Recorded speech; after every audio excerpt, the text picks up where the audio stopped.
Welcome into the best in true crime podcasting. This is True Crime Tuesday. I'm your host, Tim Dennis. Today, folks, is not going to be an easy show, but it's going to be an informative show, and it's going to be a very interesting show. We're going to deal with a subject today that, although is entirely intriguing, it is a difficult one. We're going to talk about today about child sexual abuse. We're going to talk about the murder of children. But there's a reason we have to. We have to bring this out into the light, folks, because it sits in the dark for way too long. And we don't keep our eyes out the way we should in this case and point this out to proper authorities the way we should. The man I have on today has a wonderful new book out there that I encourage you all to get a copy of, to read, to absorb, and to become more vigilant in your own communities and help out. This man has gone above and beyond to do God's work. And he's put a wonderful new book out there called Obsessed, A Survivor's Quest to Find Justice for the Lost Boys of New England. David McGrath is a true crime author and private investigator. As a victim of childhood sexual abuse himself, McGrath focuses solely on investigating crimes against children and corruption. McGrath has reported for years on the Catholic Church abuse scandal and missing children in New England. He's a combat veteran of the war in Afghanistan and now works for one of the largest private investigation firms in the country. He's been published in Law Enforcement Today and townhall.com and runs a weekly true crime column on Substack. Dave lives south of Boston with his two sons and a beagle. Ladies and gentlemen, let's welcome in for the first time to True Crime Tuesday. It's my honor and pleasure to welcome in David McGrath. Dave, welcome in to True Crime Tuesday. Tim, thanks so much. That was the best introduction a guy could ask for. I really appreciate that. I'll try and live up to it. I'm not too sure I could do that. Oh, you will, my friend, by far. First of all, thank you so much for your service in Afghanistan. It's a heartfelt thank you. It's not a passing thank you. It's a heartfelt thank you for Yeah. Anytime someone says that to me, I just say, best time of my life. Wouldn't trade it for the world. And but very happy to, it's one, just 2 seconds on that. It's just unfortunately I see with too many veterans that it's very hard for them to move on from that. And I would encourage all veterans listening to this to find something else to do after your service that gives you as much pleasure or as much feeling of that you're doing something good with the world. And that's what my writing is really all about, Tim. So thank you. You're very welcome. Man, you've been in a lot of traumatic situations, my friend, throughout your entire life. And first of all, I just want to ask you this first opening volley, and that's this. Mm-hmm. How do you continue to survive from traumatic situation to traumatic situation? Because to me, it seems like any ordinary person would find a place in there to fall apart and not want to come back from it. Yeah, well, that's I'm not too sure I'm smart enough or have enough command of the English language to really answer that sufficiently for you or your audience. I would probably just say things got a lot better for me once I met my wife, and we've been married for 10 years, going up on 11 here next May. And I have two little boys, 11 and 6 years old. And, your kids are not going to take excuses for why their dad is not doing well and he can't be a great father or good provider or anything like that.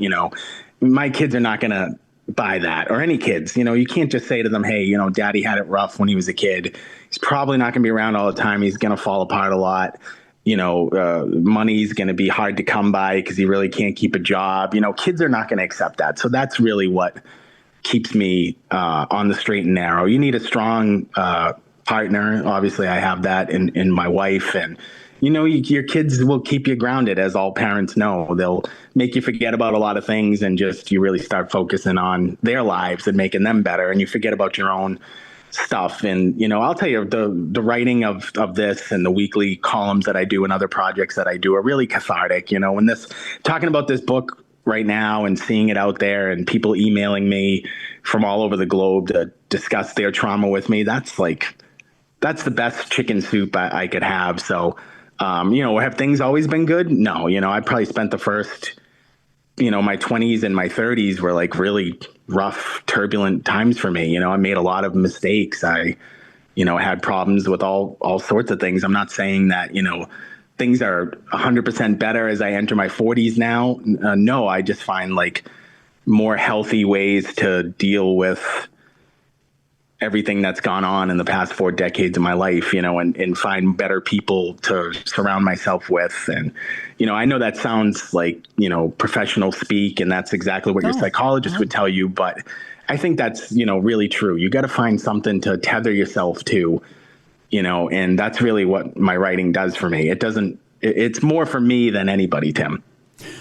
Well, it seems like you're doing more for everybody than just writing, Dave. I mean, honestly, it seems like you're taking on a world cause here that is bettering society, and that is getting scum off the street. Let's face it. Let's call it what it is, right? Let's call it what it is. Well, at least, I don't have the ability, unfortunately, to get them off the street, but certainly sunlight is the best,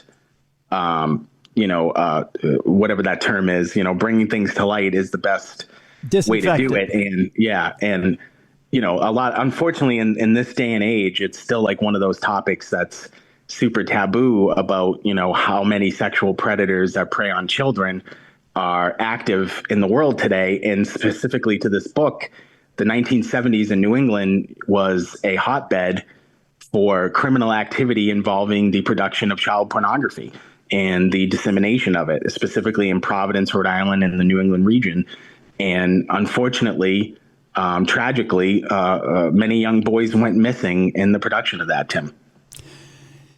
Dave, you talk about sunlight being the best disinfectant. When you look at where we are at today in 2025, as opposed to where we were at in the 1960s, 1970s, and we'll get into Obsessed and a little bit about that here in a moment. I like to look at, like, we have neighborhood forums now, neighborhood websites where everybody is speaking. Everybody is talking about, hey, you know what? There's a level 3 sex offender that moved in 3 blocks down, and there's notifications now and every movement now. I mean, information is abound everywhere as to the movements of certain people, of certain serial offenders.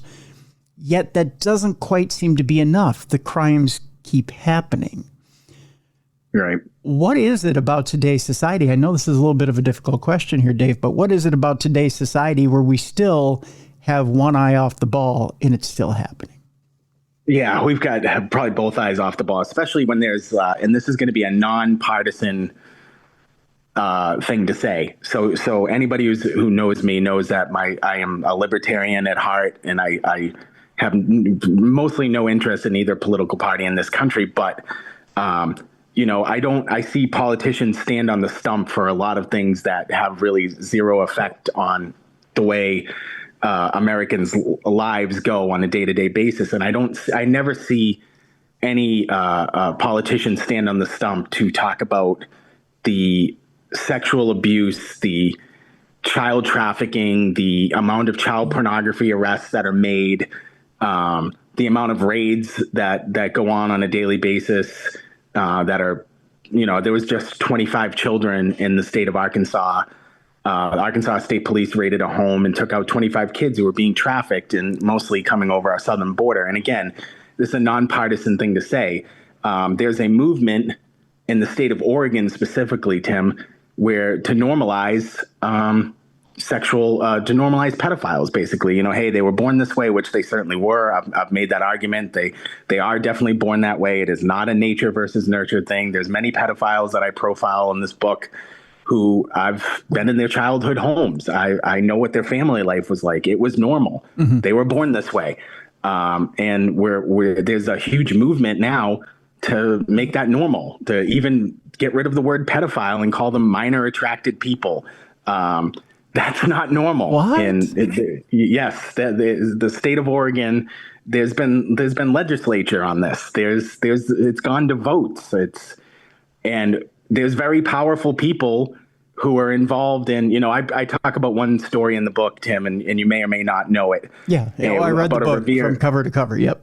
Okay. There's a case in Revere in 1977 in a north of Boston town Excuse me, Tim, I apologize. No. North of Boston, the town of Revere, Massachusetts. It's a beach town just outside of Logan Airport in Boston, where there was a sex ring broken up. There was a group of neighborhood people who were noticing a bunch of young boys outside, drinking alcohol late at night. And what had happened was, basically the FBI and Massachusetts State Police raided this house on 242 Mountain Ave in Revere and taken out a bunch of boys. And they had taken out a man named Richard Paluzzo, who was an advertising executive who had taken over his father's company, which was very famous in the 1950s and 60s, called Paluzzo Advertising. And what this man was doing was he was taking a bunch of underprivileged kids. I've seen the court documents. These kids lived on the fringes of society. They were orphans. They were kids who were mixed up in the system. And Paluzzo was taking and pimping them out. And to very powerful men, the heads of exclusive boarding schools, the cancer doctors at Mass General Hospital and Boston City Hospital. And when in his interview, where I printed, the interview with police, where his first interrogation, the police had asked him, and I'll loop this back to present day here in a second. The police had asked him, who else is involved? We found your address book, but we know, and the prosecutor in the case said that was just the tip of the iceberg of the men that were involved and basically paying to have sex with these underage boys. And he said that if I ever divulge any more names, I'll have a hit put out on me. These are very important people. So you loop that back to present day, you're never going to have full reform on this sort of behavior unless the powerful people who are engaging in it also go down for it. And it was true in 1977 in Revere when people got slaps on the wrist for that case, and it's true in 2025, Tim. Well, David, you also go through in the book, and I find it fascinating that you go through how those roots in Revere actually start in certain people actually start NAMBLA, which is the National Association of Man-Boy Love. Yes. And how I forget what the reverend's name is, but how that all attaches to these people and how they, from that little corner of the world, how they started this whole movement and got that started. And in that whole normalization of that, which again, when you look at how scarring that is, how I'm trying to find words here, Dave, and how deep I can only use deeply scarring is the word that I come up with. You just you deeply psychologically scarring, horrific. I can't see how you could co-sign on that to make that or normalize that. I can't wrap my head around it. And it was attempted to be normalized, as you mentioned, with the NAMBLA initiative that started in 1978. So a lot of people in your audience, I'm sure, are listening to this who have heard of NAMBLA. They were voted the most hated group in America by Time magazine at one point in the 1980s. There was an FBI agent, a man named Robert Hamer, who had infiltrated the group. We spoke for the book. He wrote his own book called The Last Undercover. I'm sure everybody has heard of it. They still operate a website and a message board called nambla.org, where they basically make arguments for why men should be able to have sex with underage boys. I mean, there's just no easy way to say it. And that group was started in a direct response to the 1977 Revere sex ring. So Richard Paluzzo gets 30 years for his role in the ring, and a prominent local gay journalist named David Brill began to write pieces in different publications all over the country, some local, some national, about how the Revere case was a witch hunt.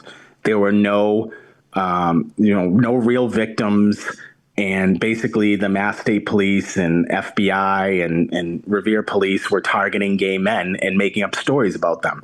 And that began to take hold. So other gay men got a hold of that. They staged a large demonstration in Bridgewater, where, there's a treatment center in the town of Bridgewater, south of Boston, where most of the Massachusetts high-level sex offenders go, A, for security, B, for psychological help. These men go to hospitals, not prisons in a lot of cases.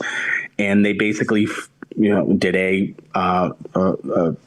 large stand-in.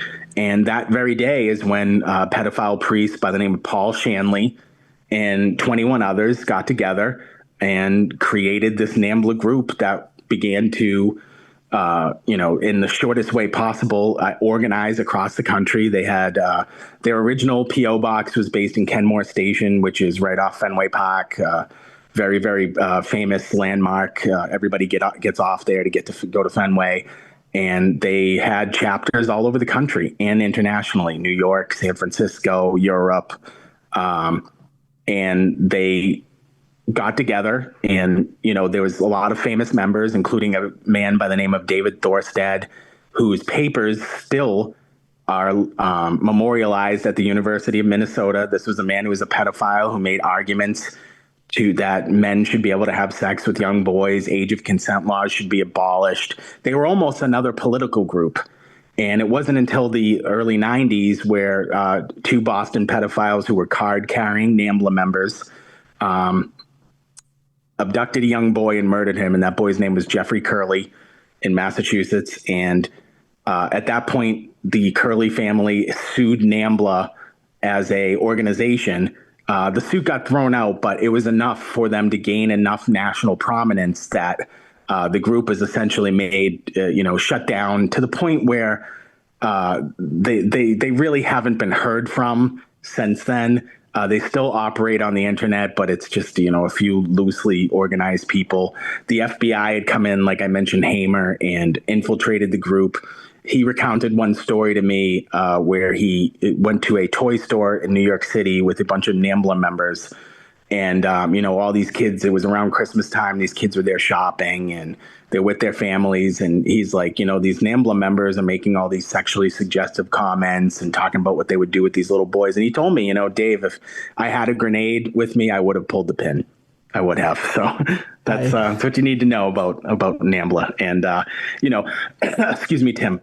No, nothing, has been written as far as I've ever been able to find in long form about NAMBLA activities in America. And that's something that I plan to do in the future. I give a bit of a taste in this book with some of the members and some of their activities, but I think there's much more to say on NAMBLA activities, specifically in New England, and I plan to do so in the future. Well, God go with you, my friend. It's a terrible situation to have to jump into, but someone has to do it, right? I mean, someone has to bring it to the light. Someone has to expose it. Someone has to bring it to the forefront in order for. Yeah, I think what I'm looking for more than anything out of my writing, and not just specific to this case. There's other cases that it's just this happened, guys. And right. let's not forget the lessons of the past. There are many missing boys and girls from this region. There was a group that was stood up to basically normalize, using your word, and I love that word, these people's existence and their sort of union. And how the hell do we stop that from ever happening again? And how do we recognize these people in our community? Right. And I mean, even for those people who, let's say, aren't parents, you may be aunts, uncles, whatever, just imagine that that's your loved one, and they're saying, well, I have a right just to take your child, and I want to say I'm in love with this child, and I want to twist their mind and make them think that they're in love with me as well. Sure. There's a lot of grooming activity that happens around the parents too. As excuse me, somebody that is very prominent in this book is serial pedophile and child murderer Nathaniel Barjona.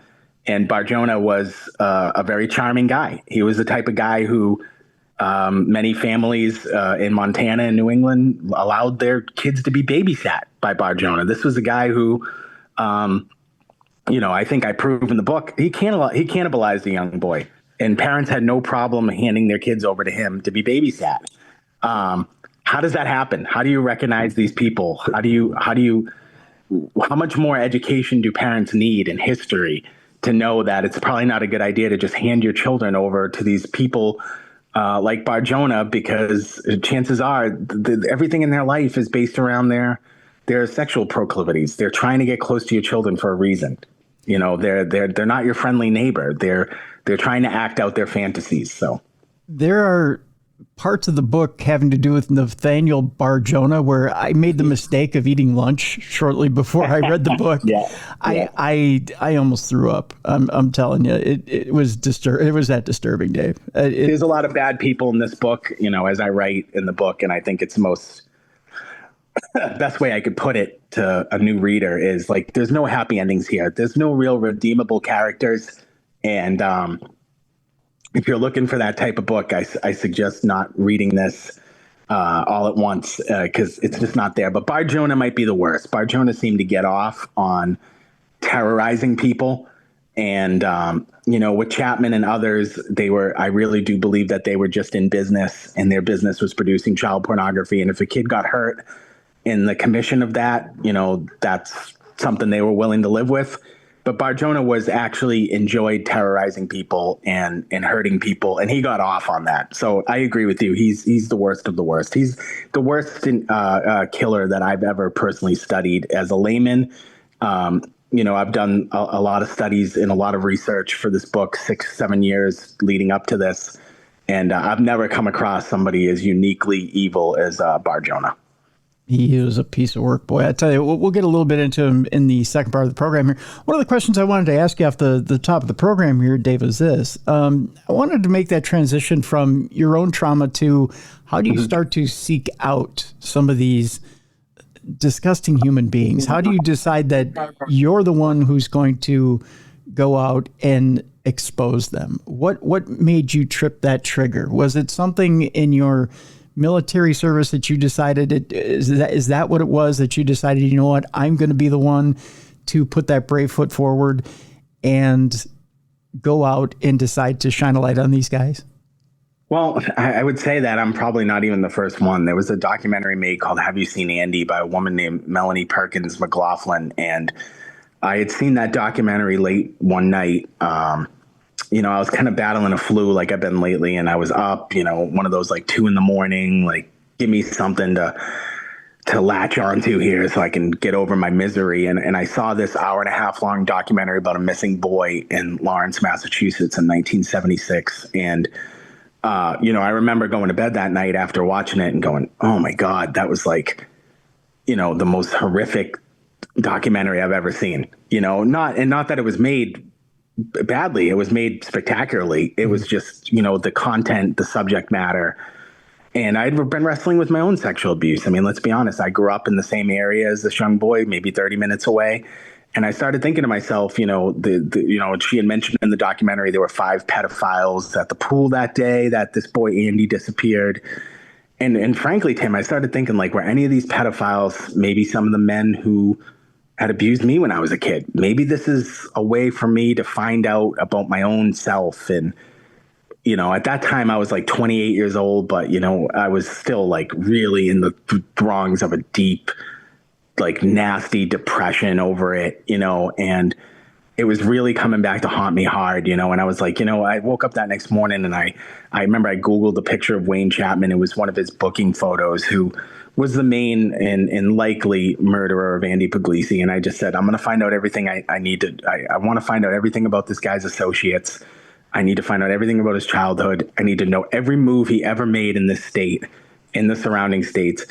And I'm going to go from there. I had always been a reader. I grew up in libraries. I had sort of a turbulent childhood. My parents were, my mom did the best she could. My father was an alcoholic and abusive. And, so I always kind of went to the library, and I had read, the very first true crime book I ever read was In Cold Blood by Truman Capote. And I always kept in the back of my mind, like, I'm going to write a book like that someday, something like that, and I'd always been into crime, of course. And eventually, after about a year of that, I was like, I gotta somehow get this into a form, because the story is just incredible. Once it starts unfolding and you start looking at other things, you're like, this labyrinth that sort of starts to build out. And it's like, how has the story never been told in full? And so I probably about 3 years into the research, I was like, I gotta do a book. So that it was really seeing that documentary that was like, wow, she did Mel did a great job of presenting it, and the facts that she knew at the time in her own research into it. And I'll be forever grateful that she did it. But it ended with a lot of meat left on the bone. And it was also made back in 2003.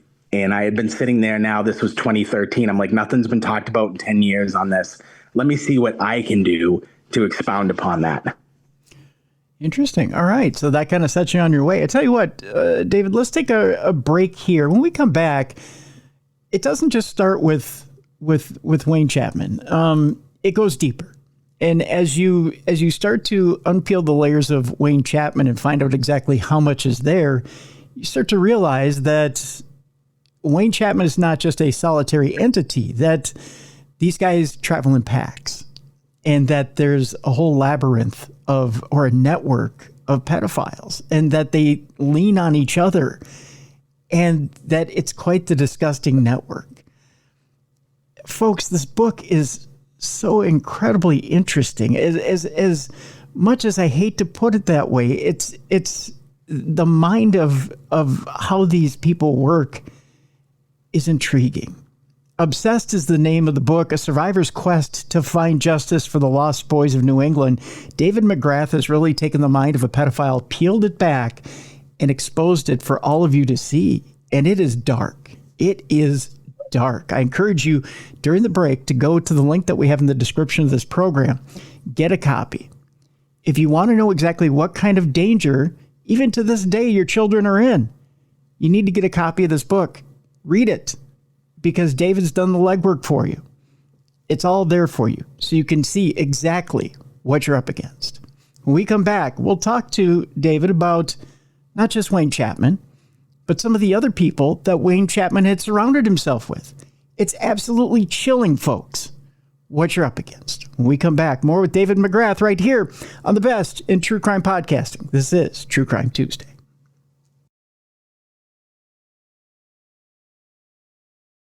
Welcome back to the best in true crime podcasting. This is True Crime Tuesday. I'm your host, Tim Dennis. My guest is David McGrath. The name of the book, Obsessed, a survivor's quest to find justice for the lost boys of New England. Folks, it's not just New England. It's not just Boston. It's not just that area that's got this scourge of pedophiles, of child molesters, of people that are out to get your kids. It's all over the United States. It's all over the world. You need a copy of this book. You want to find out what exactly you're up against? Pick up a copy of Obsessed. We have a link in the description of this program. Before we left you, we were talking about Wayne McGrath and the fact that David wanted to know exactly if it was someone like Wayne McGrath that had sexually abused him. So he'd seen this documentary.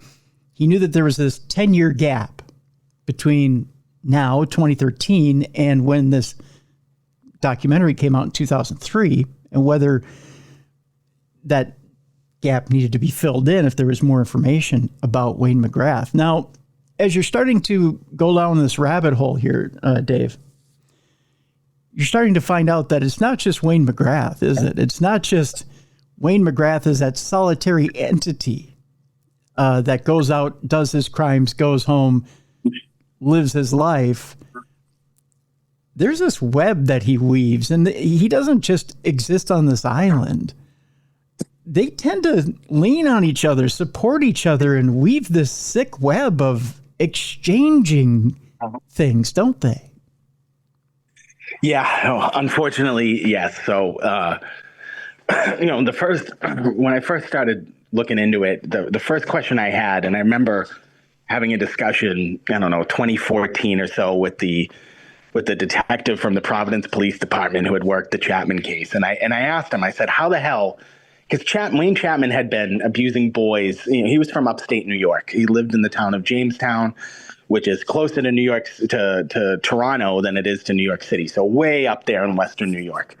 And I asked him, how did a guy from Western New York who had been abusing little boys his entire life, he had already done prison time in Pennsylvania, he had been in Ohio, Virginia, how in the world did he end up in Providence, Rhode Island? And, I had asked that question, and the answer I got was insufficient. It was, it's right off the highway. These guys love to drive around, and okay, that's fine for maybe an isolated crime, but how did he he set up his life here. He got an apartment. He had multiple apartments. In fact, he had a job at Miriam Hospital right down the street here as a janitor.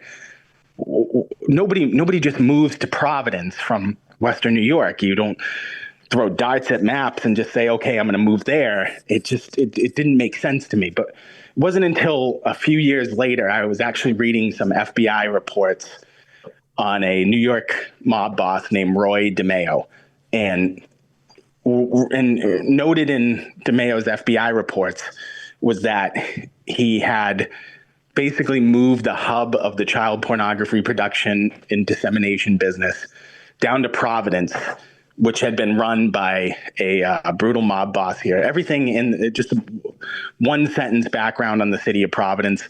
It is the most corrupt city in the United States. And think about the ground that covers. It's Vegas, New York, Philly, Chicago, all these, formerly mob-run states. It is like that in Providence. There was a mayor here who went to federal prison, got out, and got reelected. It's an incredible place. It is the capital city of the smallest state. It is entirely run by the sex industry. It has the most adult dance clubs. Per capita, per resident, it has the most of any city in the United States. And even in the 1970s, it was totally ran by the sex business. And by that, I mean adult bookstores, things like that, strip clubs, swinger bars, things like that, which all still exist to this day. So that's a little bit of background in Providence. So I had read in those FBI reports that the Patriarcha family that ran out of Atwells Avenue here in Providence had taken over the pornography business. So they were basically now disseminating the child porn, and they needed low-level producers. And Wayne Chapman, I believe, came here through a network, set himself up. He worked as a janitor. He made $3.50 an hour. When he was caught, Tim, he was caught with state-of-the-art camera equipment. He was found with a dark room. Think about in the 1970s what it would cost to have part of your apartment be a dark room made for the production of pictures, which was something that was, all of this was high level technology at the time. So I believe that Chapman was known to be a child pornography peddler, creator, and distributor. And what happened was he was set up here in Providence, which was, again, the hub of child pornography at the time, a sex-driven economy, which it still is. And he was handed over equipment, given an apartment with a dark room, a job, and he was sent out to create child pornography. That way he could get it back into the hands of the people who knew how to make money with it. That's what I think he was doing here. So through the commission of all that, I believe that he made a network of other pedophiles with him, like guys like Nathaniel Barjona, Charles Pierce, James Bauman, and other men who are figured prominently in this book. You have to remember that these guys are shunned by society. They know that. They know that they're looking for validation just like anybody else. And this sort of disgusting way of living your life is abhorrent to 99% of the population. So they're going to find each other and they're going to run to each other, Tim. And that's unfortunately what happened here. And Dave, they would trade pictures like trading cards and be like, oh, I like this one. I like this one. That's disgusting. And it was a multi-million dollar industry, even in the 1970s. And it was totally mob ran. There's many stories sort of offshoot stories that I tell in the book. There was a man, and anybody in the New England region who's listening to this is probably familiar with the Amazing Video stores. It's sort of like a sex store that you can go in and buy, certain adult novelties. That franchise was created by a man named Kenneth Guarino. Kenneth Guarino made his money peddling child pornography in the 1970s. I mean, it's just, there's no way to deny this. This whole industry was built on the back of abusing children, taking pictures, and then selling those pictures for money and trading them. And that's how it began. And to this day, you'll find an Amazing Video store on just about every street corner. They're almost like Dunkin' Donuts around here in the city of Providence. And it all goes back to that one man, Kenneth Guarino. And of course, he went on to move to California after he did some jail time, after one of his trucks was raided and there was reels of child pornography and other smut on there in the early 1980s. And he created his own adult video network that now hosts some porn titles. I'm not really familiar with exactly what he does. It's obviously all adult stuff now, nothing, but it was built on the back of child pornography. And just like one more offshoot story, there's a detective in the Providence Police Department who recounted a story to me about across the street from the Providence Police Department headquarters on Westminster Street. He had actually seen a storefront that openly sold child pornography. They had kids and magazines right out on the front. And the detective shut them down and said, this is insane. We can't have this. You first things first, you need to close. This is where this operation's getting shut down. And within an hour, he told me that he was being reprimanded by his bosses, saying, this economy here is built on the sex industry. You're not going to do this. And he quit over it. And he's like, this is the most corrupt town I have ever seen. This is incredible. I can't work here. I need to go back and live in Florida where I came from and that's just the way it is here. It's just accepted. And to this day, not much has really changed, Tim. Wow. I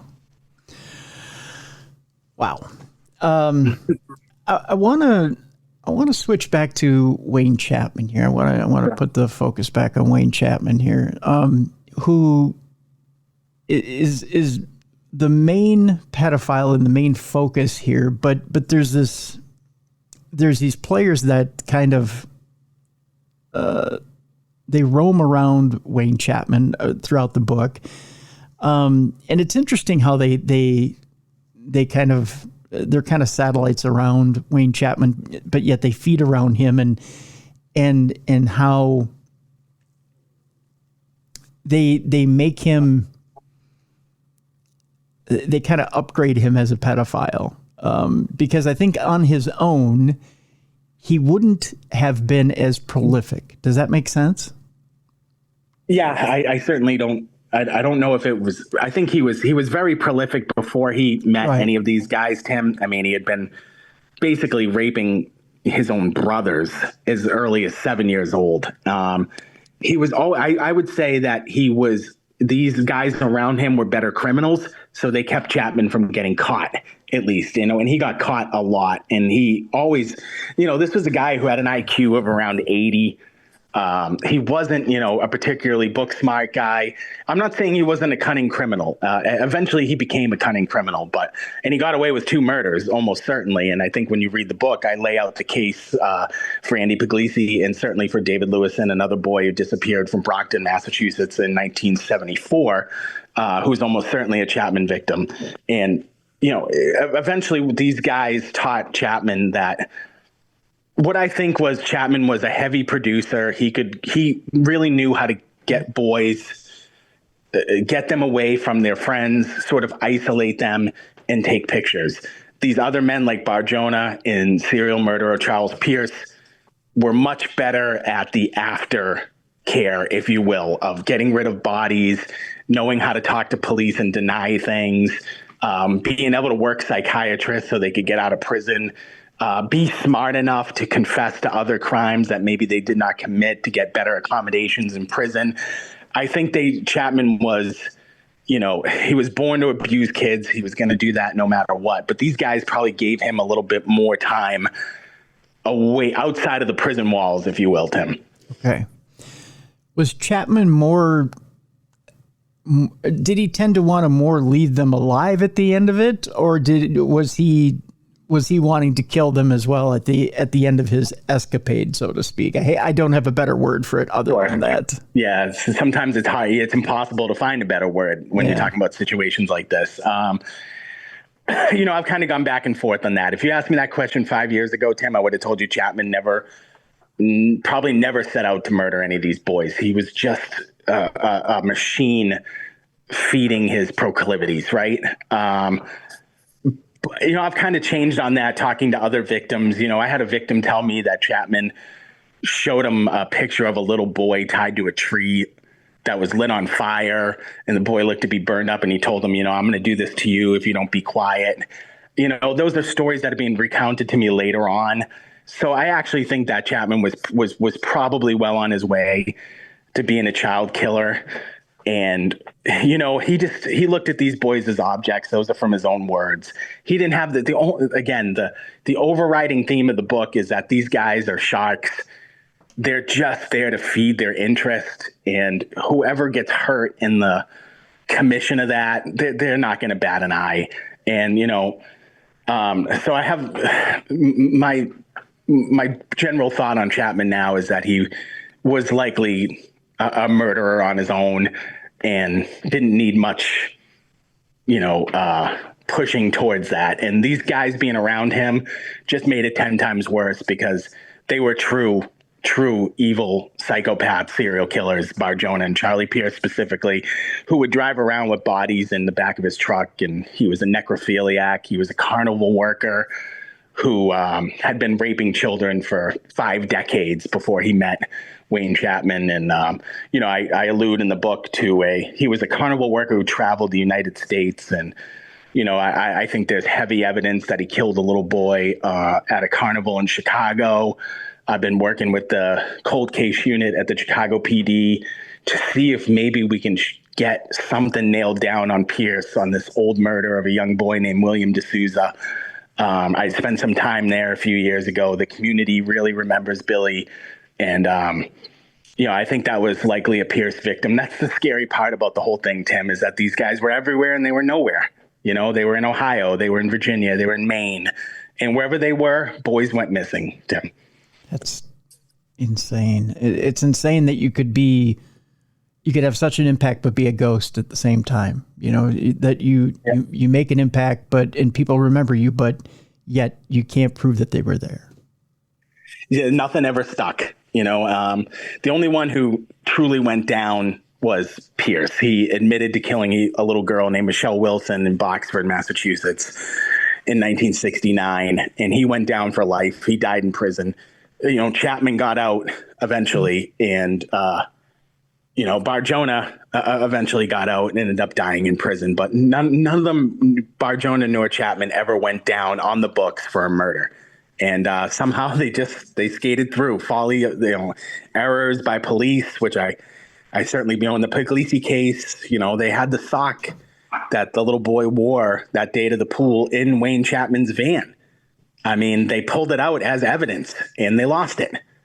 He almost certainly would have went down to that murder for life, but the police lost the evidence, Tim. Let's talk about before we leave people today, let's talk about that case and let people know exactly what happened in that case, because it's a fascinating case and people should know about it, even though it happened in the 70s, as to how quickly you can lose a child. Yeah, I mean, this little boy just went out. He lived in a housing project that overlooked the pool. And it was the hottest day of the year. I think it was over 100 degrees that day in Lawrence, Massachusetts. And little boy Andy Puglisi went swimming all day and disappeared. And he was never seen again. Multiple eyewitnesses, including the boy who went missing. There was a boy named Ray Clark who was basically abducted with Andy Puglisi, but ended up running away. He fingered Chapman as the eyewitness seeing him there. Multiple other eyewitnesses saw Chapman there. Chapman walked with a limp. He had a childhood bout with polio. He had a scar over his eye. He was very recognizable. The way he spoke, he sort of had a strange kind of sing-song Southern accent that people remember. And so this boy disappeared. He never came home that day. And the police had come out after an extensive search. They had brought in a Special Forces unit, a Green Beret unit that was just came back from doing heavy combat in Vietnam. That was based out of Fort Devens, Massachusetts. They brought them in. They spared no cost, but they also ended the search a bit early because police had come out and said that they had information that Andy was with a family member, and that put the community at ease, Tim. And the police kind of eased off, and basically the case went cold for decades. And the last person to ever see him was identified by eyewitnesses as a man fitting Wayne Chapman's description. Now, fast forward 2 weeks later, 1976, September, Andy goes missing on August 22nd. Here we are in mid-September. Wayne Chapman is stopped on the New York State Thruway, driving presumably home to New York, God knows. And the state trooper, Tony Vatter, who pulled him over, pulls him out of the car and finds, an unknowable amount of child pornography in the man's car, self-produced reels, magazines, Polaroid pictures, hand-drawn maps of different towns in New England, areas in Lawrence, and they hold him. And he takes some of these pictures and he puts out a teletype to different police departments across the country. There's a detective in Providence who's sitting in his office, sees the teletype. He sees a picture of a young boy that was taken at a state park. To your New England listeners, they're going to know the park. There's a gigantic dog statue. My kids have been there 100 times. It still stands. It's in the middle of the park. You can't miss it. Everybody knows it's Roger Williams State Park in Providence. So the detective recognizes that, realizes that Chapman has a Providence address, goes over to his house, starts digging through his trash. He finds receipts. He finds receipts from Lawrence, from Brockton, Massachusetts, from Rhode Island, from all over different states. And he goes, I need to get up and interview this guy. I know that we have a missing boy in Massachusetts, in Lawrence. And he gets Chapman. Chapman basically, as he often did in those days, confessed. Yes, I was the one who did this. I'm the one who did the Brockton case, and eventually recants. And for whatever reason, whether he got a hold of counsel or if he talked to other pedophiles or other criminals, for whatever reason, Wayne Chapman recanted those confessions. And there was just never enough evidence, hard evidence, to link Wayne Chapman to the Puglisi case. And unfortunately, the sock that I had mentioned was pulled from Chapman's van that day during that traffic stop. It was Andy's mother was brought up to Providence from Lawrence. She ID'd it as the sock that he was wearing that day because she remembered that he was wearing long socks, and she had actually scolded him that morning. Hey, it's 100 and something degrees out. What are you doing wearing long socks? It's stuck in her mind. And it was like, a girl's sock. I guess he had grabbed him. His sister went to Catholic school. And for whatever reason, in the transfer of evidence from Providence to Lawrence, that sock was lost to history, and they never even indicted Chapman on that. The Chapman went away for 30 years for rapes that he had done the prior summer in Lawrence. And you have to ask yourself, and this is something, I won't get too long-winded here, but no, it's fine. Wayne Chapman ended up in Lawrence. How? What connection did Chapman have to Lawrence that would make him feel so comfortable that he could rape two boys at the swimming pool in the summer of 1975 and come back again in 76 and abduct Andy Puglisi? Well, it wasn't until years later that I learned that there was actually a storefront in Lawrence that was a major producer, major disseminator of child pornography. It was a local store that was known to disseminate child pornography. It was a huge business, Tim, in that area. And the two men who owned that store, of course, were Providence-based. I've never been able to make the connection, but I don't believe in conspiracies, but I know that there are no coincidences, Tim. Providence-based guys running a child pornography store right down the street from when these boys disappear, and they're from Providence. It always comes back to Providence, Tim. Yeah. Just a couple of notes on that Puglisi case. First of all, had they maintained proper custody of the sock, and even to this day, DNA testing, Dave, DNA testing, right? It would be so easy just to go back and test, even touch DNA on that sock had they maintained proper, that's frustrating in and of itself. And the fact that the young boy that was with Andy at the time testified that there was more than one person with Wayne at the time. So it wasn't just Wayne Chapman who took Andy. It was a group. So that could have been Charles Pierce. It could have been. I theorize that it was Pierce. just because Barjona was so recognizable. He was 350 pounds. Yeah, he was huge. Long, scraggly beard. Google a picture if you're listening right now, and you tell me if you would ever forget that face. I don't think you would. Of Nathaniel Barjona. Yeah. He was very recognizable. But yeah, it could have been Charles Pierce with Wayne Chapman, and the two of them could have easily grabbed Andy and absconded with him. I'll tell you, Tim, my theory on what they did with Andy's body has really, in the last year, sort of evolved again. And it's evolved because I was out at the crime scene with Melanie about actually, it was probably last summer. And she was like, I'm going to take you from the pool, and I'm going to walk you down to these woods, and you tell me what you think of this undergrowth and if the body could be. And I'm telling you, I hadn't been to those woods in years, and it's not the type of place, Tim, where if you're going to walk your dog, you're going to go there. It is the growth is just so massive, and that wood area is just so massive. I could see Andy's body still being in there and nobody ever finding it. It's not the type of place you're going to take a walk at night. Hikers are not going to be able to get in there. It's one of those wooded areas that you're only going in there for a reason. So, I had theorized that maybe they had brought Andy's body back to Providence. Because remember, Chapman, the most important piece of Chapman's employment was that he was a janitor whose one of his main duties was burning amputated body parts, rats, rodents, things like that. And he had the keys to that furnace. And the night that Andy Polisi went missing on the 22nd, there was a burn that took place in that furnace that was unauthorized and not known to hospital administration. And that lead has never been fully chased down. And that's not me theorizing. That comes directly from the Providence police. Yeah.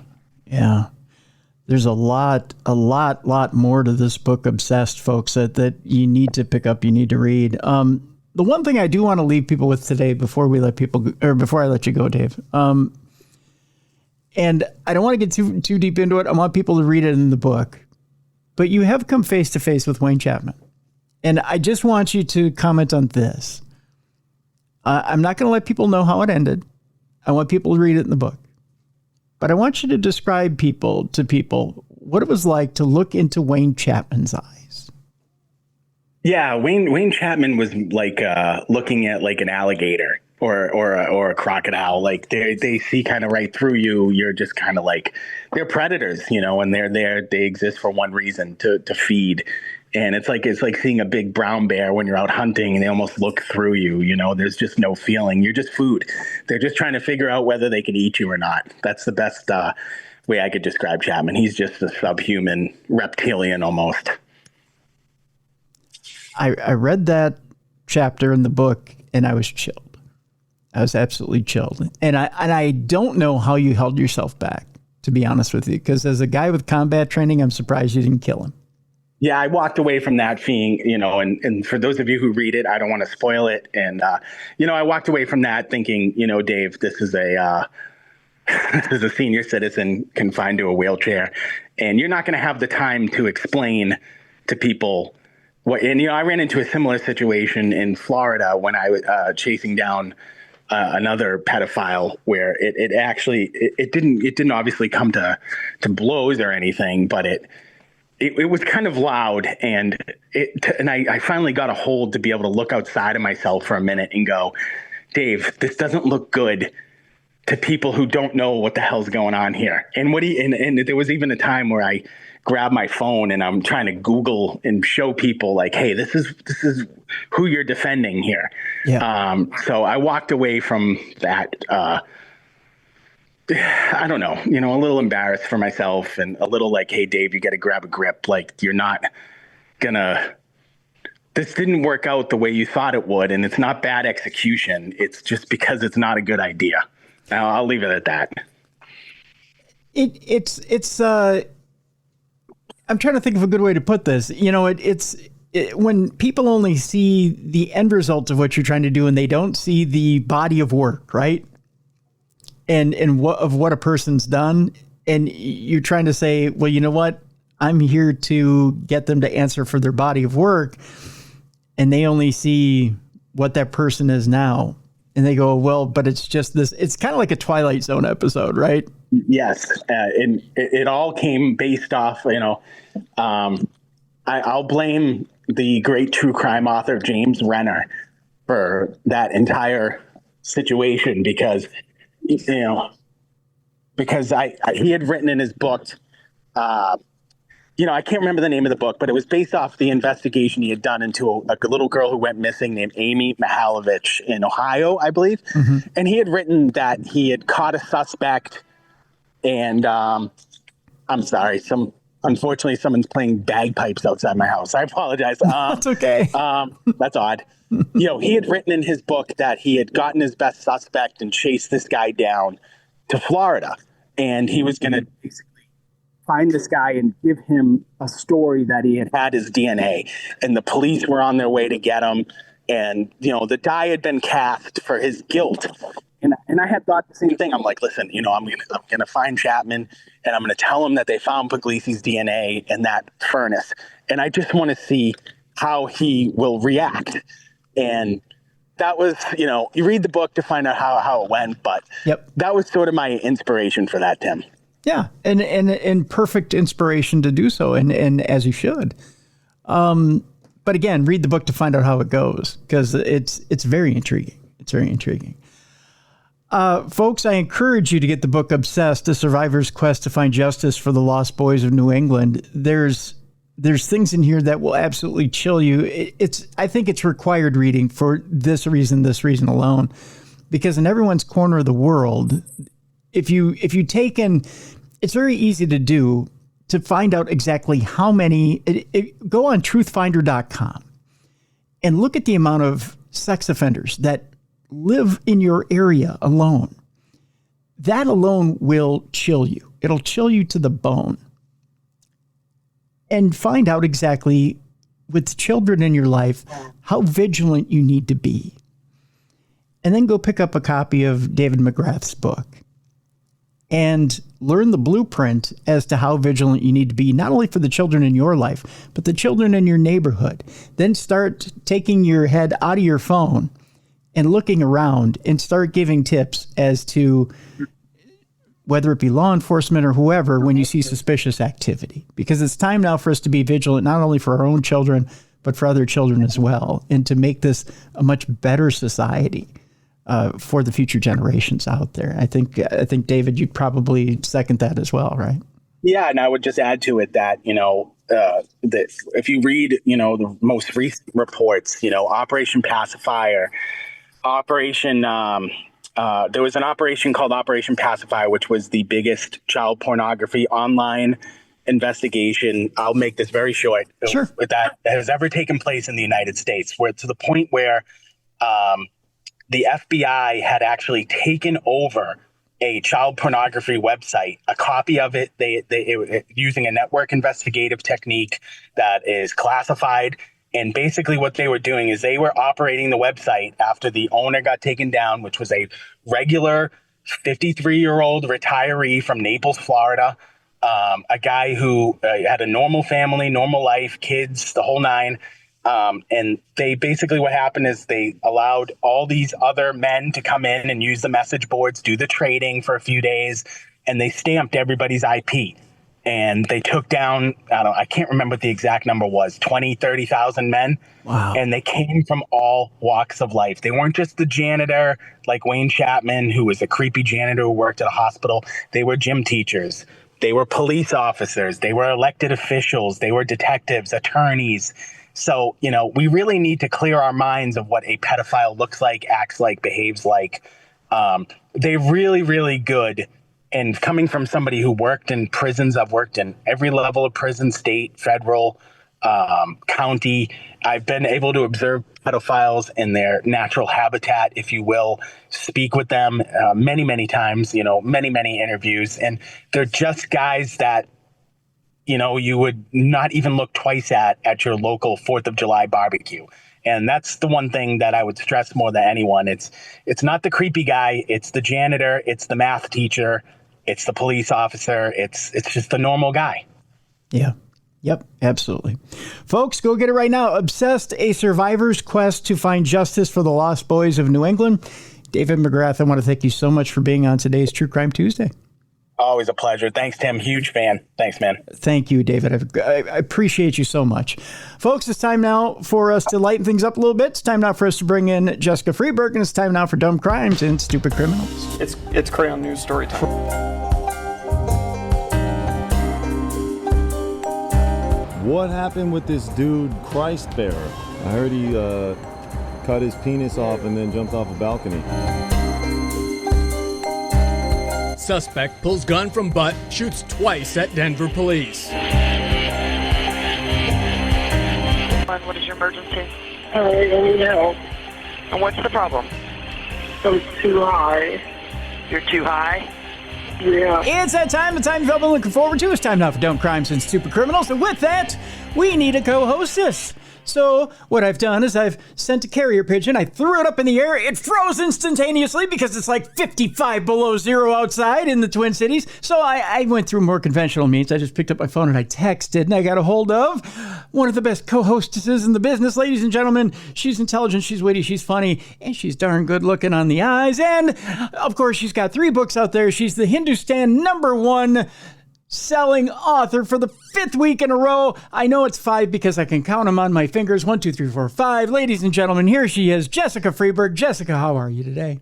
Hey, I'm freezing. It is so cold here in Minnesota, Tim. It is. Is that a 5 or a -5? I'm trying to squint through my really bad glasses. I need to get. I don't even know. I know that it's cold enough that 5 my degrees. dogs freeze when they go out to go potty. So that's how cold it is. They're dogsicles now? Do you need to put them near the heater? Oh. They literally go out and they pee, and then they lift their one foot up, and then they just stand there and look at me. And Phoebe will fall over if I don't come get her. So do you have little dog mittens for them? Do you put little doggy she mittens? won't wear them. No? She's stubborn. Little doggy boots? Do I have to have a talk with her? I know you do. Yes, she needs to wear her booties, but she doesn't like them. I'm pretty good at having talks with animals. I've figured that out now. I can get them. Tempted to bring her up here so you can give her a stern talking to. But yes, it's not a stern talking to. It's just a nice little talk. But they listen. I don't know what it is. It's just a nice little talking to, and I get them to. It's kind of like a baseball manager or a football coach, but without the yelling. It's kind of like a Kevin O'Connell talk. Oh, yeah. Yeah, where I sit and I have a little talk with them. I just say, here's the deal, kid. We got to kind of have to wear our booties when we go outside because it's cold and we're going to freeze our little pads off our feet. That's not a good thing. We need the pads on our feet. I'm just glad I don't have to pee outside. We'll just put it that way. That's how cold it is. Well, I don't have to, but I like to. It's just a weird habit I have. No, I'm kidding. I don't. If I was a guy, I would pee outside all the time. Are you kidding? Even if there was a bathroom, I'd be like, look I can pee outside. And if it was snowy, better yet, I would totally be writing my name in the snow, putting little hearts on there. I try to convince the bank to let me sign my documents that way, but they don't let me. So it is what it is. But anywho, Dumb Crimes, Stupid Criminals. Boy, do we have stories today. Just to give you a sneak preview, there's a lot of cops in today's shows. Not that we're disparaging the police department at all. It's just there's a lot of cops involved today. I don't know what the deal is. I don't know if at the beginning of the year they get to cash in their bad points. I don't know if that's what we get to act up at the beginning of the year or what it is. I don't know what that is. I want to thank a lot of our listeners for sending in stories this week. Evidently, our listeners are on point and they're checking out different stories. We did get the most sent in story this week had to do with a woman who mistakenly texted a cop and not her drug dealer. So thank you for that. We'll get to that one today. It was a popular story, Jess. I got to tell you that. We'll talk a little bit about grabbing your beef in a Costco in Florida. So you know what I'm talking about. I'm getting a hold of your beef, if you know what I mean. The not safe for work section of today is huge. Oh, great. Beef, yeah, it is. It is action-packed and ready to rock. So we've got that today. And our palate cleanser even is a little dirty. So it's just one of those. Super. Yeah. So the kids didn't learn anything over Christmas break. So we'll just put it that way. Well, I can't wait to hear all of it, Tim. Let's go. Let's go. Let's get into it. We'll start it off with this, Jess. Let's just put it this way. Sometimes our neighbors aren't so neighborly. And when you get out there and you're doing family activities, maybe you're skiing or you're sledding, just make sure you duck. Okay. Okay. Especially when you're sledding. If you hear a pop, just put your heads down real quick. It turns out it could be your neighbor taking shots at you when you're out there sledding. Dang. Yeah. We go to Tennessee, where right off the bat, a Tennessee man is arrested after shooting at a family sledding in the snow. I'm disappointed in America today, Jess. I really am. That's kind of wild. Yeah, I don't know. I've never looked out over into the neighbor's yard and went, oh, look at the kids out sledding. Let me load up. That's never been the first thing I think when I see, the kiddies out there sledding. Maybe he felt left out. Well, that could have been, yeah. I'm a little bit jealous that they're out there without me, and maybe I'll make them some cocoa, or maybe I'll fire a few rounds at them. That's never dawned on me. A Tennessee man is facing charges after he allegedly opened fire on a family that was sledding in the snow, purporting that the family was on his property. Okay. Now, Jess, there are a couple of kids that live right next door. Love them to death. I don't care if they're on my property at all. You don't either. In fact, I invite them to come onto the property. If they want to throw the ball around, if they want to run around on the property, they even come over to come see the chipmunks. I have them come over to come see the chipmunks. I don't care. Yeah. I say come on over. I'm with you. It's grass. Grass is there to be ran on. It's a yard. It's there to be played on. Who cares? People are weird. Yeah, people are weird about that. Yeah. Benjamin Cook is facing 6 counts of aggravated assault in connection with the shooting, according to the Hamilton County Sheriff's Office. Additional charges could be filed pending the outcome of the investigation. The Sheriff's Office said deputies responded to the 6300 block of Stony River Drive on Friday, following a report that a man was shooting at a family of 6 playing outside in the snow. Again, who cares? Who cares if they happen to get over the yard line? Unless we're talking about the Vikings, they need to get over every yard line they can. Just saying. True.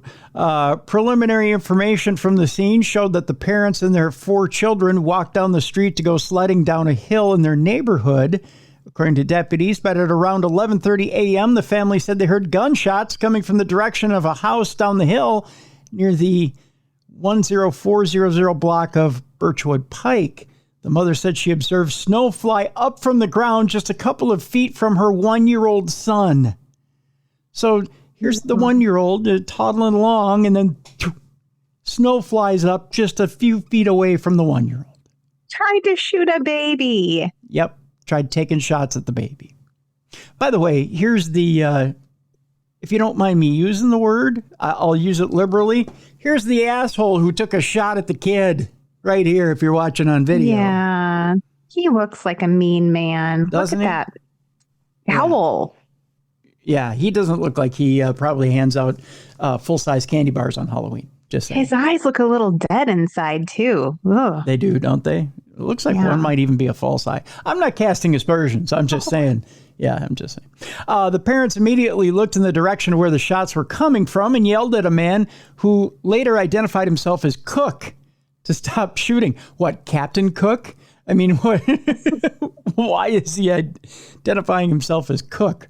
I'm going to cook your children and eat them? Well, why is he? Oh, scary. Yeah, I don't know. The man claimed the family was on his property, but the family responded that they were not on his property. Okay, so? How about you start with, hey, you're on my property. I'm crabby. Please go away. Yeah. Hey, you're on my property. Could you get off it? That's a good start. And they're going elsewhere. So does it matter if they're walking elsewhere? Do you care? Psycho. It's not like they're doing a little dance and taunting you. Ha ha, hey, Cook, look at me. I'm dancing on your property. I'm not leaving. You know, who cares? Yeah, he sounds like a lunatic. The family then gathered their belongings and went home before reporting the incident to authorities. Deputies responded to the shooter's house and spoke to Cook. I would have done a little bit more than that. I probably would have shoved his face in the snow and probably, just gave him a snow snogging, I think is what they call it. I'm not sure. It's where you get snow up in his nose and his eyes. Oh, is that it? Yeah, you just rub his face in it. Just make him all cold and stuff. Yeah, let's do it. Yeah, you get all aggressive with it. They also obtained pictures from a neighbor showing Cook in matching clothing walking through the woods carrying a black rifle slung across his back. What is he, Elmer Fudd? Is there... What's he doing out there? He is a little Elmer Fudd-esque in that picture. I can totally see that now that you say that. Either that or he's Yosemite Sam. Look at him. He's kind of Yosemite Sam. Varmints? Yeah, I mean, isn't he? Yeah. Kind of. He looks so mad. Yeah, varmints. He's kind of got that deal happening. I like his beard, though. He's got kind of a bushy beard. I'd be putting oils with like sparkles in it if it was mine.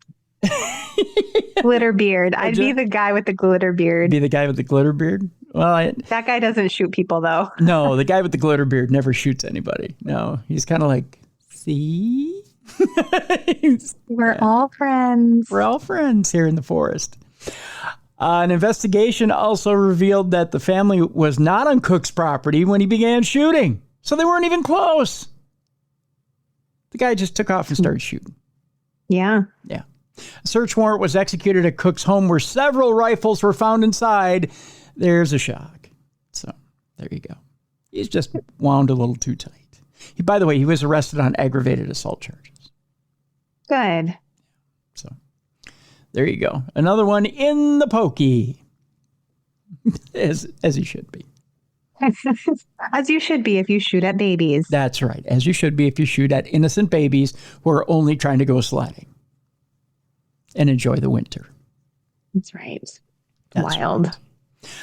Right. By the way, this next one gets filed under bitch better have my money. It turns out that this woman from Florida, we are going to Florida for this one, allegedly injured her 83-year-old employer, stole her money and holiday cards after being denied $500 in Christmas bonus money. She actually took the check by force, is what the quote is here. Kind of like Christmas Vacation, the holiday one, right? That's right. It's just like Christmas Vacation. You got it, Jess. A Florida housekeeper, once entrusted with maintaining domestic tranquility for her octogenarian employer, was recently arrested after a Christmas Eve confrontation as it escalated to an angry bout of larceny and physical violence. That according to Sunshine State law enforcement. This is so Christmas Vacation. $500 bonus. 29-year-old, I don't know where I'm getting that from. 29-year-old Heather Nelson stands accused of a litany of felonies, which, by the way, Litany of Felonies is a great album name. I don't care who you are. Including aggravated battery, robbery, forgery, fraud, passing a counterfeit instrument. That sounds like something you do in a band. And grand theft, according to authorities and court filings in Brevard County. She also faces a lone misdemeanor fraud charge. The incident allegedly stemmed from the victim's inability to provide her cleaner with a requested $500 Christmas bonus. After the bonus was denied, the defendant allegedly made off with an even bigger haul, and the 83-year-old victim was left with a swollen wrist. That according to the Brevard County Sheriff's Office. She actually took the check by force. She took some Christmas cards that had money in them, took some debit and credit cards, left the residence, forged some signatures, and attempted to take quite a bit of money from this woman, according to the Sheriff's Office Public Information Officer, Todd Goodyear, who has the most fake cop name I've ever heard in my life. Todd Goodyear. He told that to Orlando-based Fox affiliate WOFL. But Nelson's alleged transgressions did not end with the purloining of the checkbook, according to the sheriff's office. Investigators say the defendant went on to use the stolen loot to pay her outstanding rent, drafting a check in the amount of $1,400. Now that's a Christmas bonus.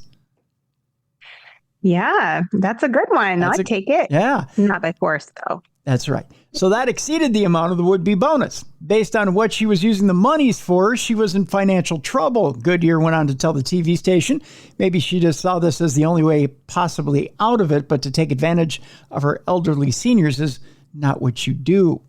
Nelson was apprehended nearly 2 weeks after the initial incident, a delay attributed to the time required to trace her alleged financial malfeasance. Deputies followed the money trail after the allegedly forged check cleared and credit card transactions posted, which led to Nelson's arrest on January 7th, that according to the sheriff's office. The sheriff's office castigated the defendant in a multiple paragraph press release with multiple Dr. Seuss references upon her arrest. Are you ready for the Dr. Seuss references? Yes, please. All right. They got into it. It was a holiday theme for everybody. Are you ready for this? They say, quote, when the victim announced that he didn't have enough money to give her a bonus, Nelson responded by physically wrenching the victim's checkbook from her hand, stealing a check from the checkbook, and then, I guess in an effort to ruin other people's Christmas as well, stole Christmas cards that were set to be mailed out, so also containing checks. Damn, Grinch, you went too far. I guess committing battery and almost breaking the wrist of the elderly victim wasn't bad enough, so you decide to steal all her money and take Christmas gifts that were meant for others as well. What's next? Kick her dog? Oh. That is very Grinchy of her. That is very Grinchy.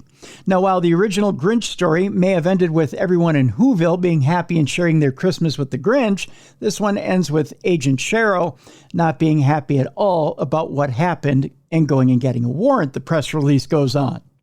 Oh, so they followed it up. Very clever. Authorities say the housekeeper was a longtime and trusted employee. The elderly are scammed. They're taken advantage of by other people a lot of times because they have some diminished capacity or they are very trusting, Goodyear told WFOL or OFL, one or the other. I think they wrote it two different ways. See, that's a Dr. Seuss thing too. They grew up in a time when people trusted each other. Originally arrested and held on $30,000 bond, Brevard County Jail records show Nelson was released on January 9th. So her new year wasn't so happy after all. By the way, this is a look at the unhappy housekeeper. She still looks unhappy. She looks so innocent, though. She kind of does, doesn't she? She does. Yeah. She has a very sweet, innocent-looking face, and bam, she just beats up an old lady. Oh, yeah, she just went to town. She was like, $500? Try like $2,000. I'm not taking that $500. She's like, I clean your toilets, lady. That's right. Now I'm going to clean your clock. I get it. I want money from my kids for cleaning their toilets, too, but... Yeah, but you can't beat them up for it. I mean, you could, but... No. I mean, what do you I'd end up on here if I did. That's right. Yeah, you probably would, yeah. We're going to Portland for our next story, Jess. Oh, boy. Okay, so I showed you one picture. I'm going to show you another. This is what you get for your troubles when you say, hey, I'll give you a ride home from the bar on New Year's Eve. Oh, that guy has a black eye and what's up with his head? It's wrapped. It's wrapped in gauze. Oh, yeah. Got beat up bad. This poor guy got took to the woodshed. So here's the deal. Not only did he get taken to the woodshed by the guy that he gave a ride to, the cops gave it to him. What? Here's the deal. Portland cops arrest and torture the victim of a roadside assault. I know it's only going to get more confusing before it gets clearer. So here's the story. Man.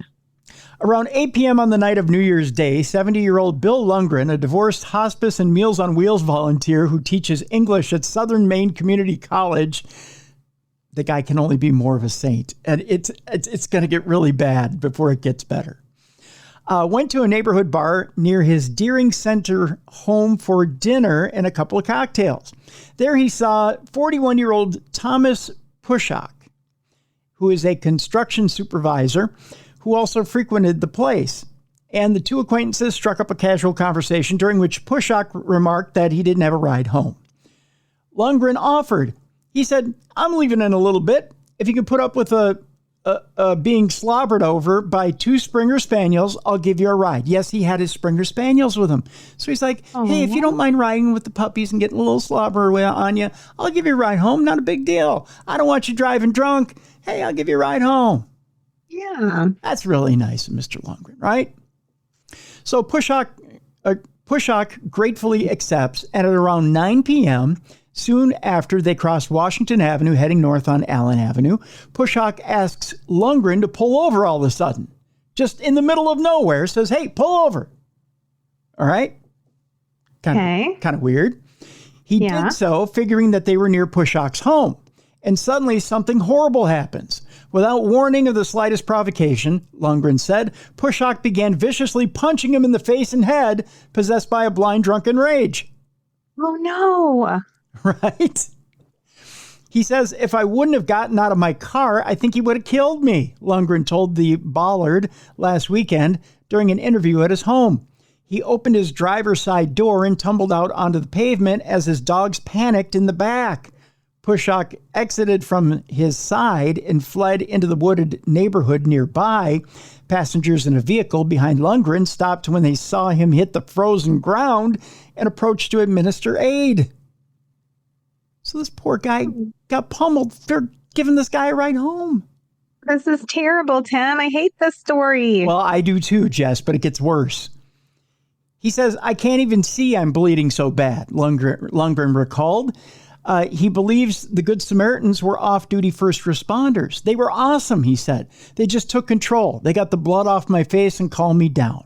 They also placed an emergency call to help the stunned and beaten senior who underwent major back surgery about a year ago, then left after the police arrived, figuring, hey, the police have it under control, right? I mean, that's the theory. Right. Well, guess what, Jess?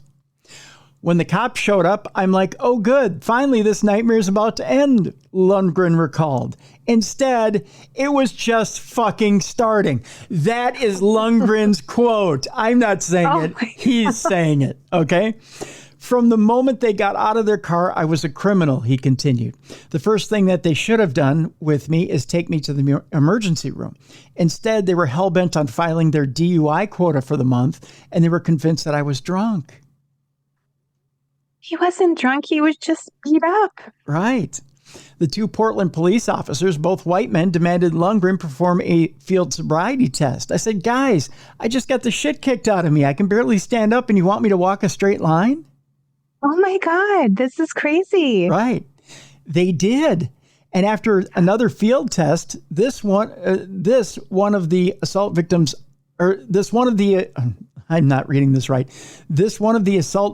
eye movements, they didn't say I failed. This doesn't make sense. They did. And after another field test, one of the assault victims' this line doesn't make sense. I think it's written weird. It's not you, Tim. It says this one of the assault victim's eye movements. So I think they were measuring his eye movements. Okay. And his eye movements weren't right because he was probably concussed.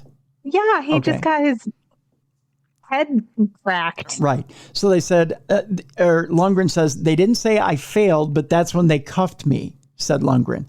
And they cuffed me violently and, pardon my language, he says, and fucking threw me in the back of the car. It was physical abuse.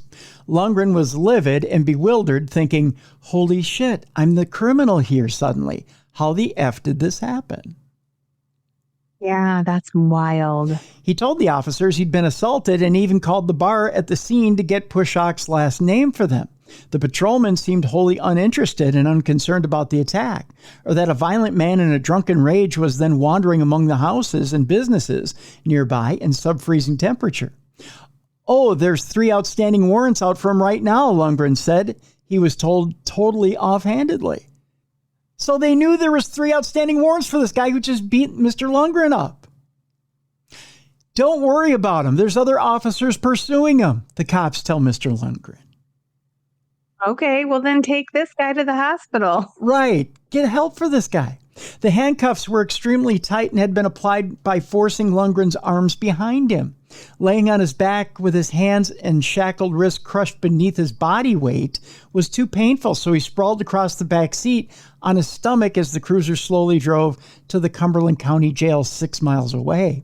I'm in the back seat of the squad car screaming because I was in such agony, Lundgren recalled. I might have a low threshold of pain, but it was the most painful thing I've ever experienced in my life. And they were getting off on it, he said of the 2 Portland cops. They thought it was amusing. They were just kind of smirking. And when I would say, can you loosen these handcuffs up? They said, no, that'd be a violation of policy. Once they're on, they're on. So they were getting a kick out of this guy and the fact that he was hurting. That's crazy. This is so sad. Yeah. I said, you're fucking torturing me, which is what it was, Lundgren added. They didn't give a shit, according to Lundgren. That's a direct quote. Upon arriving at the jail, the cops pulled Lundgren out of the cruiser by his feet and marched him, still handcuffed, inside, where they attempted to give him a breathalyzer test. Apparently, the machine there wasn't working properly, and a lacking of functioning breathalyzer elsewhere in Portland, the officers drove him to a police station somewhere in South Portland and made him blow into another device. The result, according to Lundgren, was a blood alcohol level of 0.05, about half the legal threshold for a drunk driving charge of 0.08. And a level that accords with Lundgren's story that he had consumed 2 mixed drinks and a full meal before leaving the restaurant an hour or so prior to the test. The cops were crestfallen, that's a quote, upon seeing that result, said Lundgren, but they had a theory they believed would justify charging him with drunk driving anyway.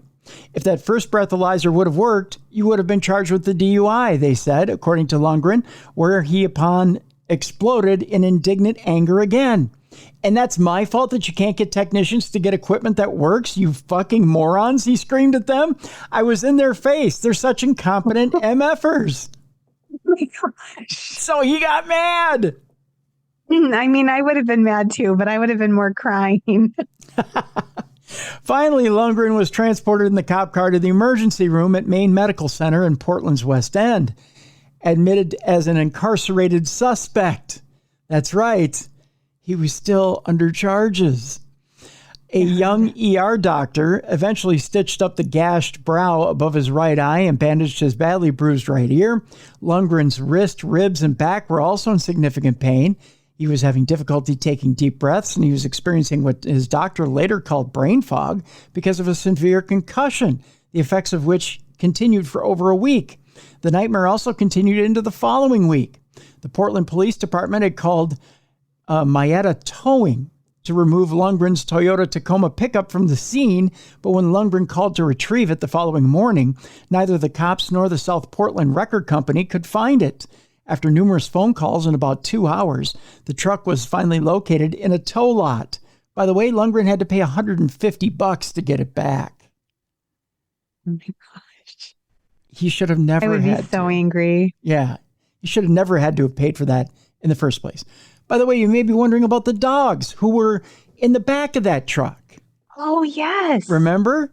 Yeah. I forgot about them and all the chaos. His traumatized dogs have been brought to the Animal Refuge League in Westbrook, where he had to pay another $125 to regain custody of them following a prolonged application process and a mini investigation shelter staff undertook to confirm he's the rightful owner, despite the fact that both spaniels have chips indicating that Lundgren owns them and they live at his house. Oh my gosh. This guy had the worst day ever. Mm-hmm. On Friday, January 3rd, Lundgren went to police headquarters on Middle Street to file a complaint against the 2 officers. He was told a copy of the incident report would be sent to him in 5 days, and a senior officer there sat him down to chat. The erudite English professor, he's an English professor, keep in mind, refers to this smooth-talking supervisor as Mr. Is it Oleagnus, I believe, or Officer Friendly. Speaking of the patrolman, this officer said, well, you were contentious with them, according to Lundgren, who replied, I was not contentious with them until they were fucking with me. They started it.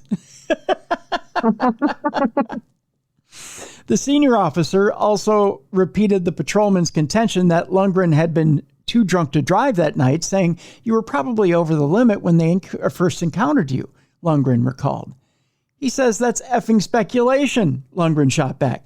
You have no effing idea. And again, I mentioned, if you can't get your breathalyzer to work, that's on you. I should have been taken to the hospital immediately. And they could have done a simple blood test right there to determine my blood alcohol content. And he's absolutely 100% correct. Yeah. Yeah, they could have. On Tuesday, January 7th, the Ballard emailed Portland police spokesman Brad Nadeau with questions about the cops' response to Lundgren's assault, as well as their response to another similar incident that happened in Portland last spring. In that incident, the details of which are the subject of a forthcoming article in an investigative series, a Portland brewery owner was badly injured in a traffic accident after work and was cuffed, stuffed, and booked on suspicion of OUI by Portland police responding to the medical emergency call made by a bystander on his behalf. Only after a nurse at the jail directed officers to bring him to a hospital for emergency treatment were his injuries addressed. And those injuries may have been aggravated by being transported half hogtied in the backseat of a police vehicle for many miles.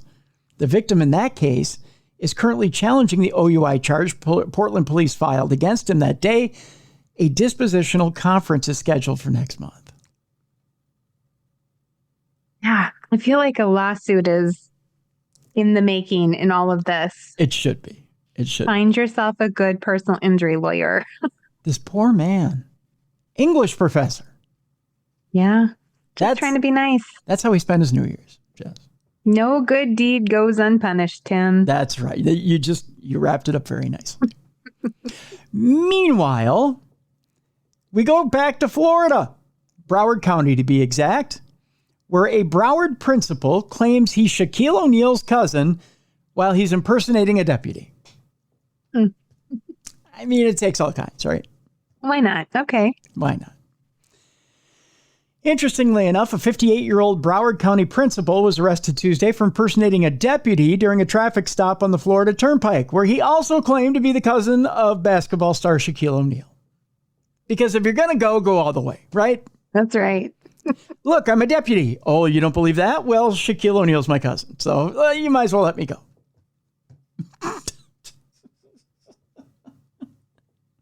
Oh. According to an arrest report from the Florida Highway Patrol, a trooper was stationary in a marked vehicle when he observed a gray Kia Stinger. First of all, if you're Shaquille O'Neal's cousin, do you think he wants you to be seen dead in a Kia Stinger? I'm going to go with no. Probably not. Probably not. He was observed in a gray Kia Stinger with dark tinted windows and an altered license plate heading southbound near mile marker 54 just after 4:30 p.m. Authorities said the plate, which read Ayoord, Ayoord, raised suspicion. Is that anything backwards? What does that mean? I don't know. Drooya. It's nothing backwards. Wish my daughter was in here. She's so good at figuring out what license plates mean. Well, it raised suspicion either way. I'm suspicious of it. I would be too, yeah. It prompted the trooper to initiate a traffic stop. When the trooper approached the vehicle, he noticed the driver, identified as Carlton Odell Johnson, to open a wallet with a gold star inside. Oh, that's bad. You know, when you get stopped by a deputy and you open your wallet and there's a gold star inside, he goes, "Oh, are you a fellow brother officer?" And you go, "Yeah." "Oh, yeah. Yeah." And he says, "What department? What's your badge number?" And you go, 1. 1904. Yeah, 1904, 903, 902. Yeah, that trick never works. Johnson then claimed, quote, I'm an officer. Oh, that's bad. And then continued to insist that he was one of you when asked for his driver's license and vehicle registration. Oh, God. Johnson also stated, I thought we treat each other better. We treat each other better, Jess. We're brethren. That's right. It's a brotherhood, Tim. It's a brotherhood. We take care of each other. Blue line, right? And referred to himself as a deputy. Investigators said the FHP trooper noticed that Johnson was displaying a badge for the Broward Sheriff's Office, leading him to initially believe that Johnson was a deputy. However, after further questioning, Authorities said Johnson admitted he was not a full-time deputy and stated he was a reserve deputy and related to basketball player Shaquille O'Neal. Because that'll get you off if the part-time deputy doesn't. It's, hey, Shaquille's my cousin, so, you know. That's right. Yeah. Let me go. Yeah, let me go. The trooper then contacted the Broward Sheriff's Office to verify Johnson's claims, only to discover that Johnson was not affiliated with the agency in any official capacity. According to the report, authorities said the badge Johnson presented was labeled honorary, and it was not an official law enforcement badge. Additionally, BSO officials confirmed that Johnson did not have a CCN number, which is assigned to all current and former law enforcement personnel. Jail records show Johnson is facing one count of fraudulently impersonating a police officer. Why would you not just say, no, it's just ornamental? It's not. Yes. Yeah. And what does honorary mean? Was it given to him from them as an honorary badge, or did he buy it off Amazon? Like, I would have just stated it's honorary. It has no meaning. I'd be like, it's not real, guys. I wouldn't even have tried. If you know you're dead to rights, I wouldn't even, because it's going to be a charge. I mean, you could try the Shaquille O'Neal thing. Sure. That's not going to get you an extra charge. No, not at all. Maybe an autograph, but not an extra charge. Sometimes you got to fib and be cooler than you actually are. Yeah, exactly. Yeah. Johnson was Broward County's Principal of the Year, by the way, while working at Blanche Ely High School in Pompano Beach. That's his only claim to fame, Jesse. Well, that's pretty good, but... Yeah. Although Johnson didn't have much to say to Local 10 News after posting $2,500 in bond, his attorney, Johnny McRae Jr., addressed reporters after his client's release. Sometimes when people know people, they say, well, look, I'm a friend of this person or that person. Hopefully they get a break. That's not illegal, McRae said. I think everything was just a mix-up. It was confusion. I think it's something that'll work out favorably. So, because his cousin is LeBron James. So, no, I don't know. Oh, gosh. Have you ever pretended you were related to someone famous, though, Tim? No. I did in fourth or fifth grade. I told everyone that Ray Parker Jr., who sings the Ghostbusters song, was my uncle. Really? Now, see, I wouldn't have gone with the Ghostbusters themes. I would have went with Jack and Jill because I'm a radio fan. Yeah. There you go. So, and I like Jack and Jill better than the Ghostbusters theme. So. Yeah, I don't know. I was obsessed with Ray Parker Jr. and Bill Murray. Bill Murray is still my crush from the 80s. Oh, there you go. See. Forever. So what made you think that you're going to get over with Ray Parker Jr.? People will run, I can see that. Yeah. Yeah, we look like each other, right? Yeah. We look related. Yeah. Someone pointed that out. He's an African-American man and I'm not. And you're Lily White. Yeah. I was like, well, he married my aunt, so. Oh, so it was by marriage. Yeah. Okay.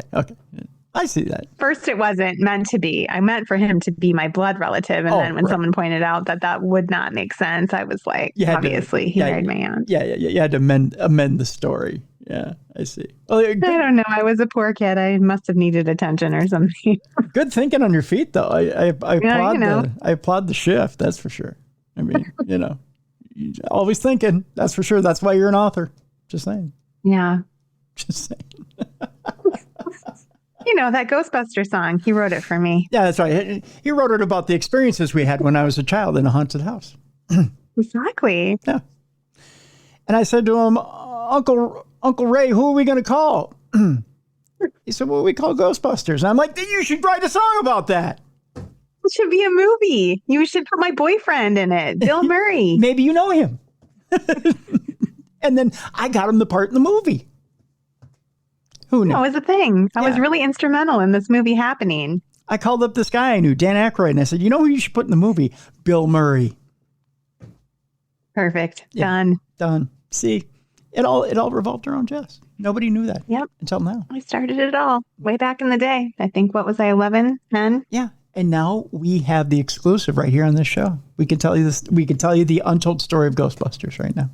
Oh, it was a good dream when I was little. See, so I'm glad we could break that exclusive right here on True Crime Tuesday.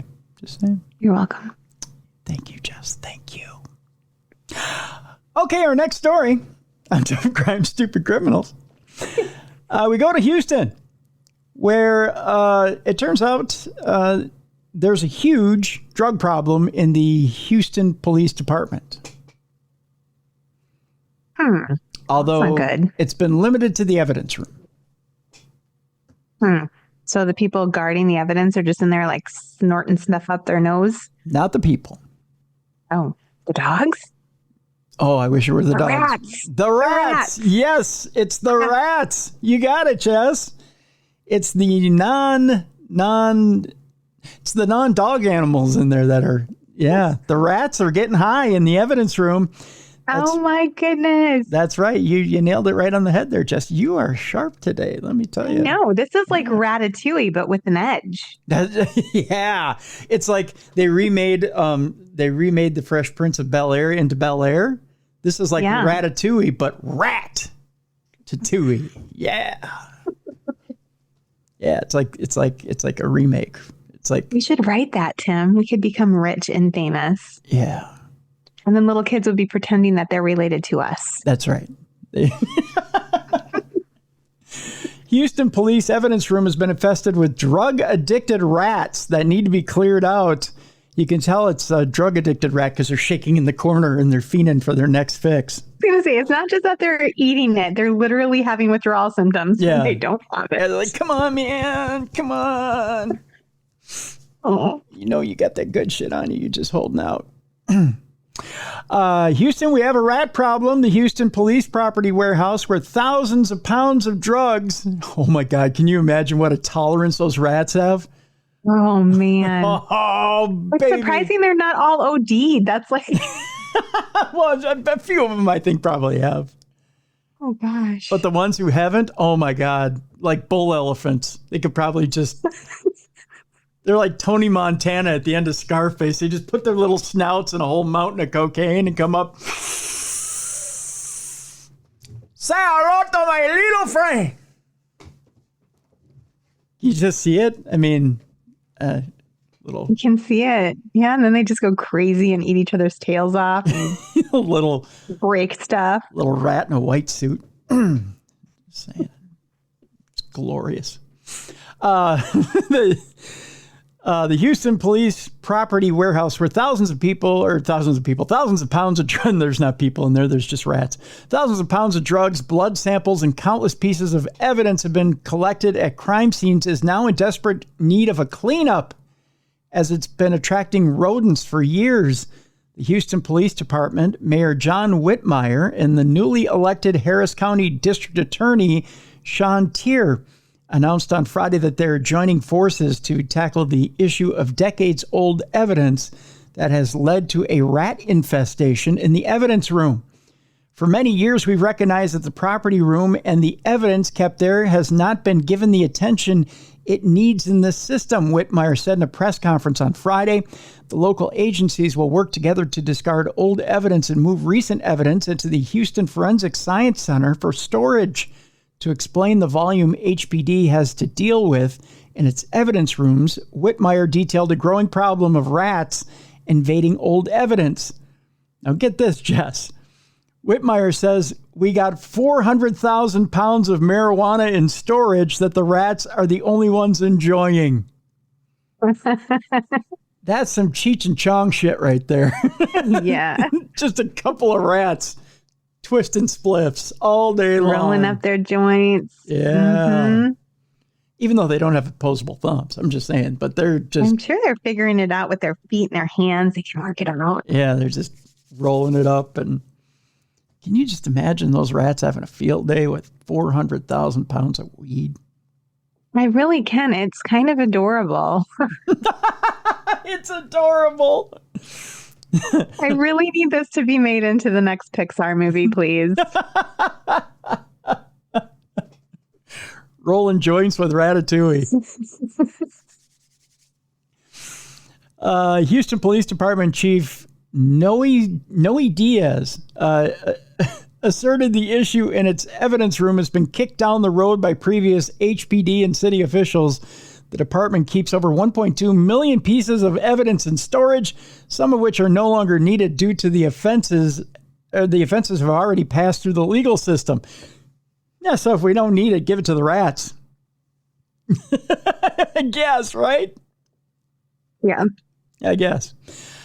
She says, we have notes from a 1947 homicide that we still keep, Diaz said. We have instances where we have kilos of cocaine from the 90s. What? That's crazy. Where people have already been sent to prison, have already been released from the sentence, and we still store it. So people have gone through the system, and they still have the coke from it. Right. Why not just dispose of it? That's bananas.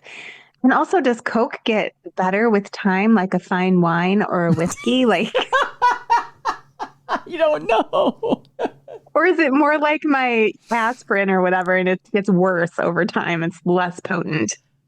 That's a very good question. I don't know.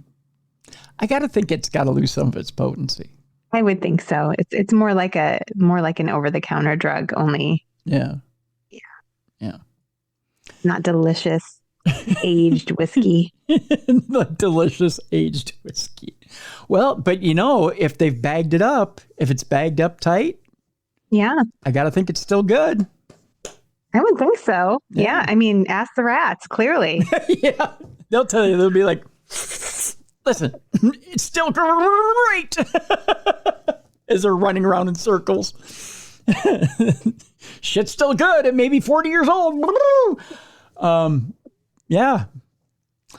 Everything has a cost. Where do we take it? We can't just go set it out and burn it, said Diaz. Oh, you could, but the entire city of Houston would be effed up. That's for sure. Everyone's high. Yeah.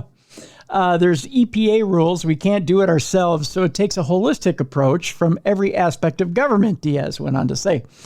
Diaz described the rodent infestation as affecting only older cases from marijuana confiscated in the 80s and 90s, but its proximity to more recent evidence could pose a problem.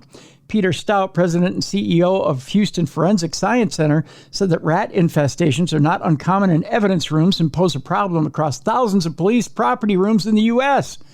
So if you want to party, find a rat because they know where all the good shit is. Just saying. Clearly. Well, if it's across thousands of property rooms in the U.S. I've got the wrong pets. That's right. That's right. You got to find the ones that get into the areas. That's why I hang out with chipmunks. Yeah. Oh, well, that's true. They know. They know stuff. They know stuff. Rodents, bugs, fungus, all kinds of things love drugs, Stout said. I wonder if my chipmunks know where to find this shit. I'm just saying. They probably do. They probably secretly. They're more secretive about it, though. Indy and I are having a talk when he wakes up.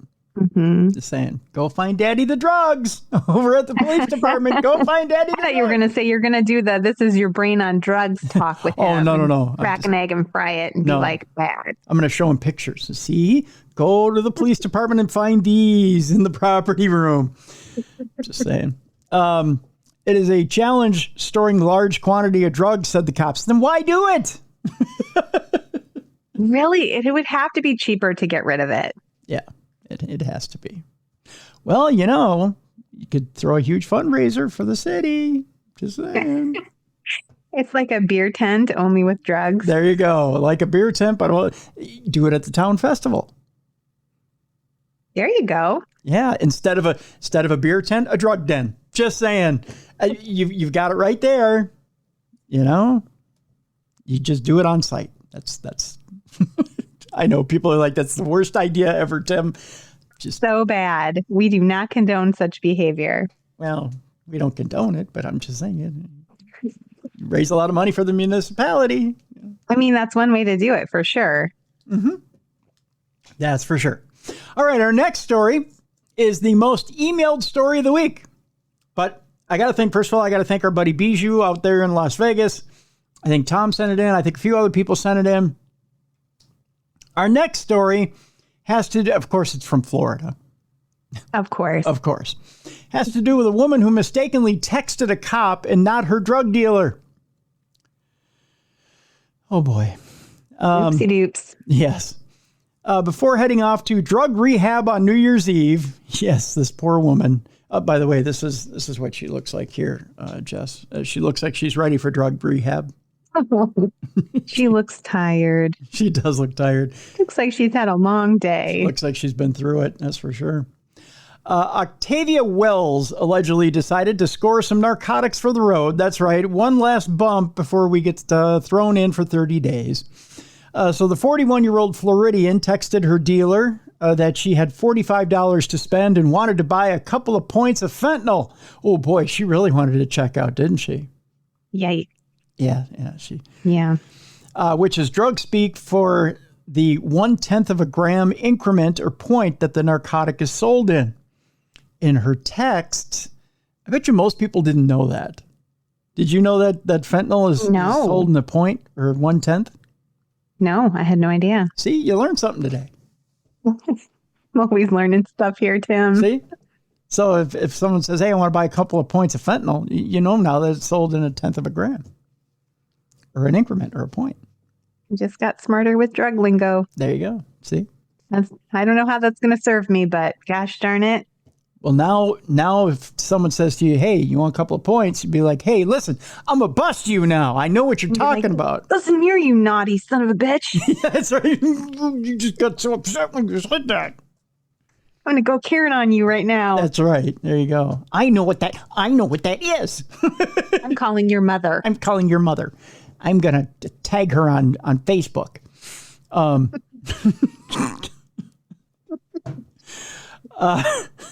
In her text, Wells identified herself as Octavia, so she gave herself up right away, and arranged for the drug transaction.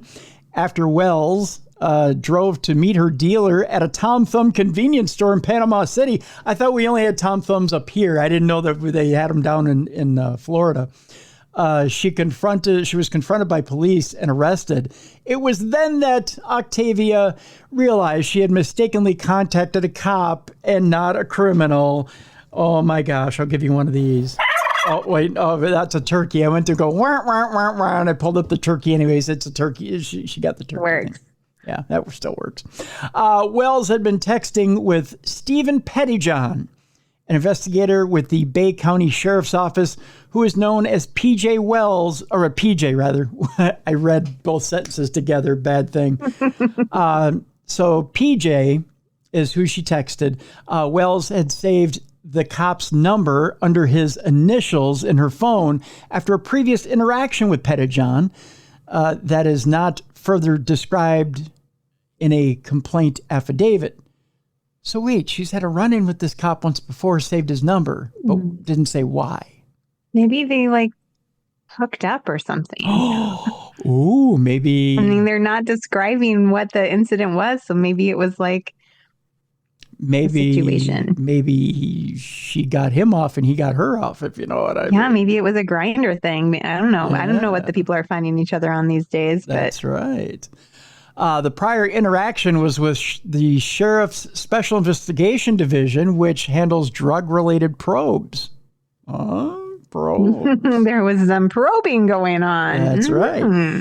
Pettyjohn. Ooh, there's a picture of Mr. Pettyjohn here. So the big bad Pettyjohn, if you know what I mean. There he is right there. Oh, yeah. Yeah. So she has a type. Just saying. He looks like he could probe someone. Hey now. Just saying. Wells told cops that Pettyjohn's initials were similar to her drug dealers, which caused the mix-up. Wells, a cop noted, allowed me to look in her phone, and I confirmed that the phone was the same one that she was using to text Investigator Pettyjohn. A search of Wells's vehicle turned up a variety of drug paraphernalia, some of which tested positive for the presence of fentanyl. Whoops. Wells was charged with 1 felony and 2 misdemeanors and booked into the county jail. She was subsequently released from custody on $5,000 bond and is scheduled for a January 30th arraignment. That's going to interfere with treatment, I have a feeling. I think so. I think so. While on pretrial release, Wells has been ordered by a judge to not possess or consume alcohol or submit to random urinalysis tests. So she's going to have to stay clean anyway. So there you go. All right. It is time now for our Not Safe for Work portion of our program. It is a lengthy one. So strap yourselves in, kids. Strap the kids into somewhere else where they can't hear this program, and strap your boss into his office or her office, one or the other, and put your earbuds in because they're not going to want to hear about any of this. We're going to go in 5, 4, 3, 2, 1. Here we go, Jess. Oh, boy. I know today, and, you know, we dealt with the issue of sexual abuse. It's never funny, but we're going to try to make this as funny as we can. So here we go. An Army doctor pleads guilty to sexually abusing dozens of soldiers. Yeah, I know. Jessica goes, ooh, how is this funny? I'm only laughing because I'm uncomfortable, Tim. That's right. That's the kind of laughing that comes out of the story. An Army anesthesiologist pleaded guilty Tuesday to 41 charges of sexual misconduct involving dozens of patients at a Washington military medical facility in one of the largest sexual abuse investigations in the service's history. Major Michael Stockin faces a potential sentence of nearly 14 years in prison after pleading guilty to abusive sexual contact and indecent viewing of patients that he treated at Madigan Army Medical Center at Joint Base Lewis McChord between 2019 and 2022. Now, a military judge will hear victims testify this week and determine whether to accept the plea agreement that Stockin and his attorneys made with government prosecutors. Stockin admitted to 36 counts of abusive sexual contact and 5 counts of indecent viewing. Indecent viewing? We'll get to that in a second. Yeah. Says Michelle. I'm putting it together in my brain. Yeah. I don't like it. Said Michelle McCaskill, who is a spokeswoman for the U.S. Army and the Office of Special Trial Counsel. Stockin's court-martial trial, which began Tuesday, is expected to last until January 17th. Now, Stockin pleaded guilty as part of a plea deal with the government before this week's trial. I can confirm the prosecution team has been in regular contact with each victim and frequently hosts town hall meetings with the victims and their legal representatives where all facets of the case are discussed to include terms of the agreement. McCaskill said all victims and their legal representatives were given the opportunity to provide input on the terms of the agreement. Now, many patients who later reported abuse allegations against Stockin were male soldiers seeking medical treatment for a variety of injuries requiring pain management. And he's an anesthesiologist? Yeah. So he was putting them to sleep? Yeah. Huh. The victims alleged that during what Stockin claimed were routine exams, he would grope them, focusing unnecessarily on their genital area, even when it was unrelated to the injury or pain for which they were sought treatment. That according to a separate federal civil lawsuit filed by alleged victims against the Army. Yikes. They're like, Doc, I have a headache. Yes. My knee, I blew out my knee. Well, here, let me grope your balls for a second and see if that affects your knee. Oh, what a strange thing to do. Okay. The lawsuit includes 21 victims, each seeking $5 million in damages from the government. That's over $100 million. Dang. For a guy who couldn't tell the difference between your ankle and your nuts. Maybe he was just confused. Yeah, I missed that part of anatomy class. That's a huge difference. That's like 2.5 feet. They said it could hang down to his knee. I mean... Do your balls hang low? Do you swing them to and fro? I mean, that's all part of the song you sing in basic training, but... That's right. Come on. Just confused. Jeez. Or he was a freaking pervert. There's that, too. I think it's B. Yeah. Christine Dunn, an attorney representing the victims in the civil suit, said in a release Tuesday, not that kind of release, that Stockin was the only party responsible for the alleged abuse. That's it. Just the one guy. Yeah, it's all him. He's the lone perv. That's it. Just him. The story doesn't end here, according to Dunn. The Army played a substantial role in allowing the rampant sexual abuse to occur in the first place. The time has come for the Army to be held accountable for its negligence. So they're like, somebody brings it to somebody's attention. Hey, this guy over here, I went in because I stubbed my toe in basic. And he said, would you bend over and cough for me? And then he grabbed my cock. And I'm wondering what that has to do with my toe. Would you do something about it? And they're like, no, it's okay. That's a problem. That's not good. I don't get it. I don't either. If you hear that, you just do something about it. Discipline, you know it's going to come out. Like all of these things always come out. So I don't understand trying to sweep them under the rug, pretend they never happened. Yeah. I have no words. Yeah, it's bad. Prosecutors previously referred, get this, Jess, 52 charges and specifications against Stocking, including 47 counts of abusive sexual contact and 5 for indecent viewing, for a total of 41 victims. Wow. It had to happen to 41 people before something happened. That's crazy. Unacceptable. Isn't that nuts? Yeah. I mean, not literally nuts, but I mean... Not the kind of nuts he was groping, but right. It is nuts. It's nuts. Anyway. Not cool. We go from grabbing one kind of meat to grabbing another, Jess. We're going to Costco in Naples, Florida. That's the best I could do for transitions. I'm sorry. It's a great segue. Can't wait for this. Thank you. We go to Naples, Florida, where a Florida man knew the answer to the famous question, "Where's the beef?" The correct response was in his shirt, along with fake membership cards and drugs. Abel Martin Cordova is accused of stealing more than $1,000 of meat from a Southwest Florida Costco and Sam's Club. Working with the loss prevention teams at the membership warehouse clubs, the Collier County Sheriff's Office said it was able to identify Cordova as a suspected meat thief. You have to see this man's picture. What do you do with that much meat? Do you think he goes out and sells it out of his car or something? That's a lot of meat. It is a lot of meat. I don't know. You can't eat it all. Although, have you seen the price of meat lately? It's crazy. I mean, like $1,000 in meat is it's like maybe 100 pounds. I'm not used to buying it because we usually get like a quarter of a cow for Christmas because I grew up on a farm and that's just what you do. Yeah. But we didn't get it this year and I'm running out of hamburger and I had to buy some the other day and I was like, this is outrageous and it's not even good. Yeah. Yeah. Like $6 a pound.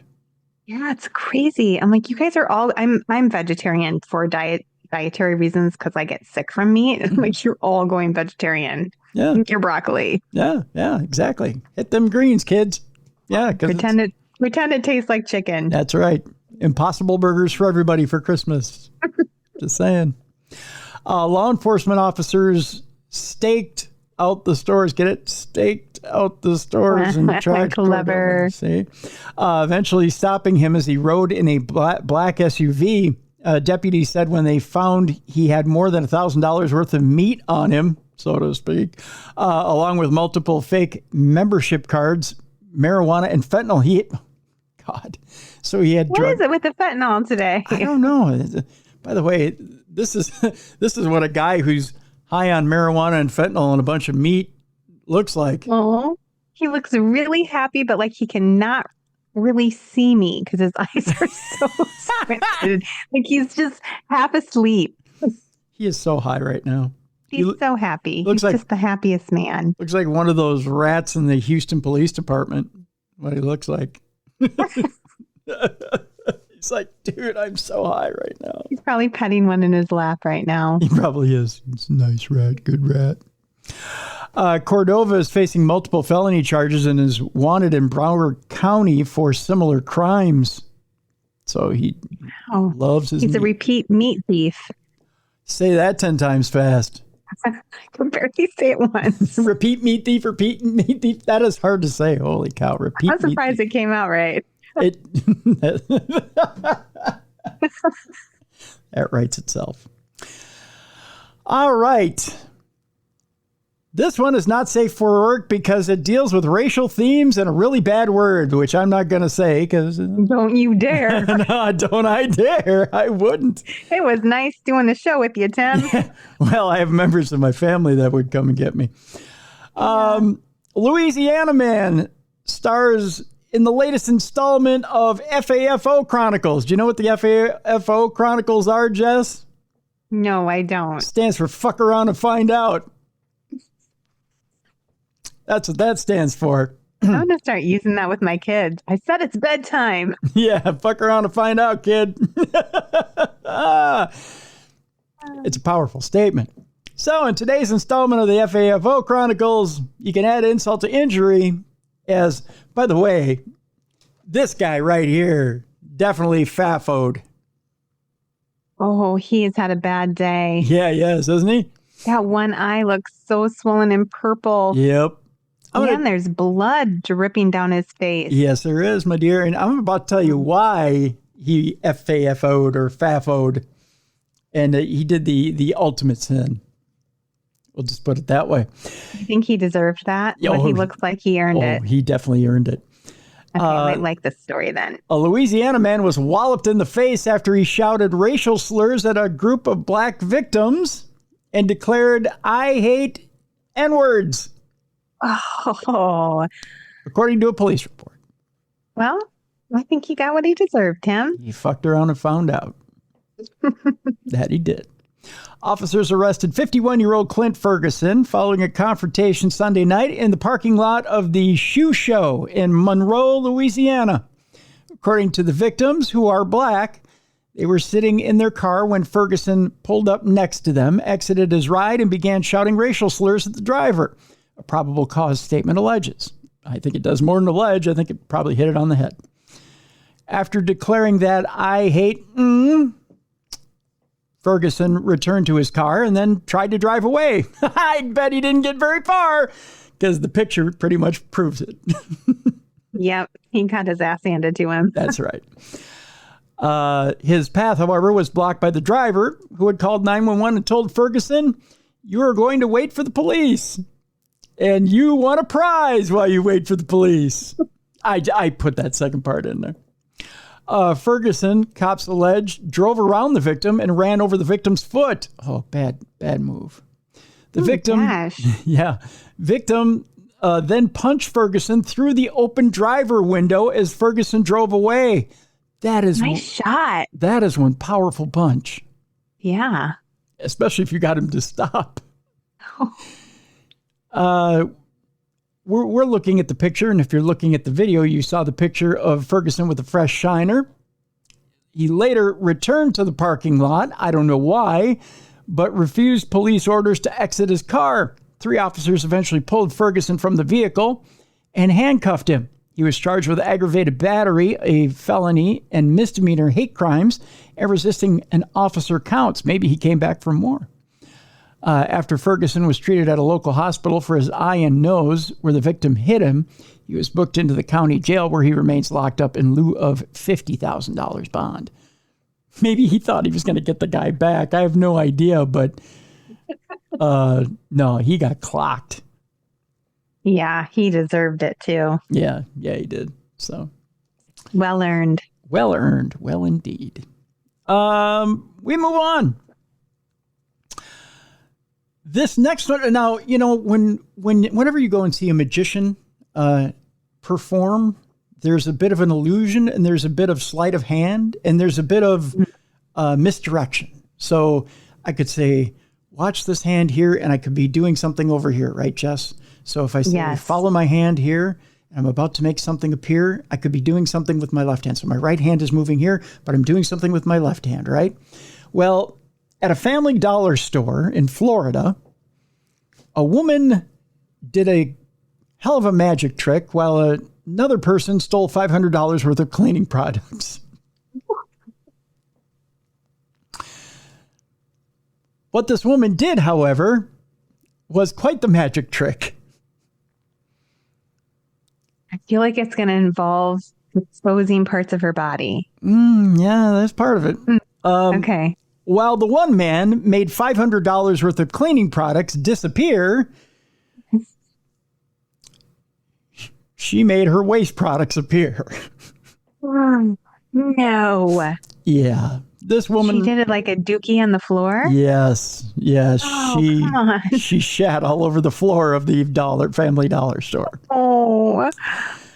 We go to Mulberry, Florida, where a man and woman who Polk County deputies are calling Mr. Clean and Ms. Dookie are on the run after a messy burglary at a Mulberry Family Dollar store. That's your plan. That's your plan. Honey, I got an idea.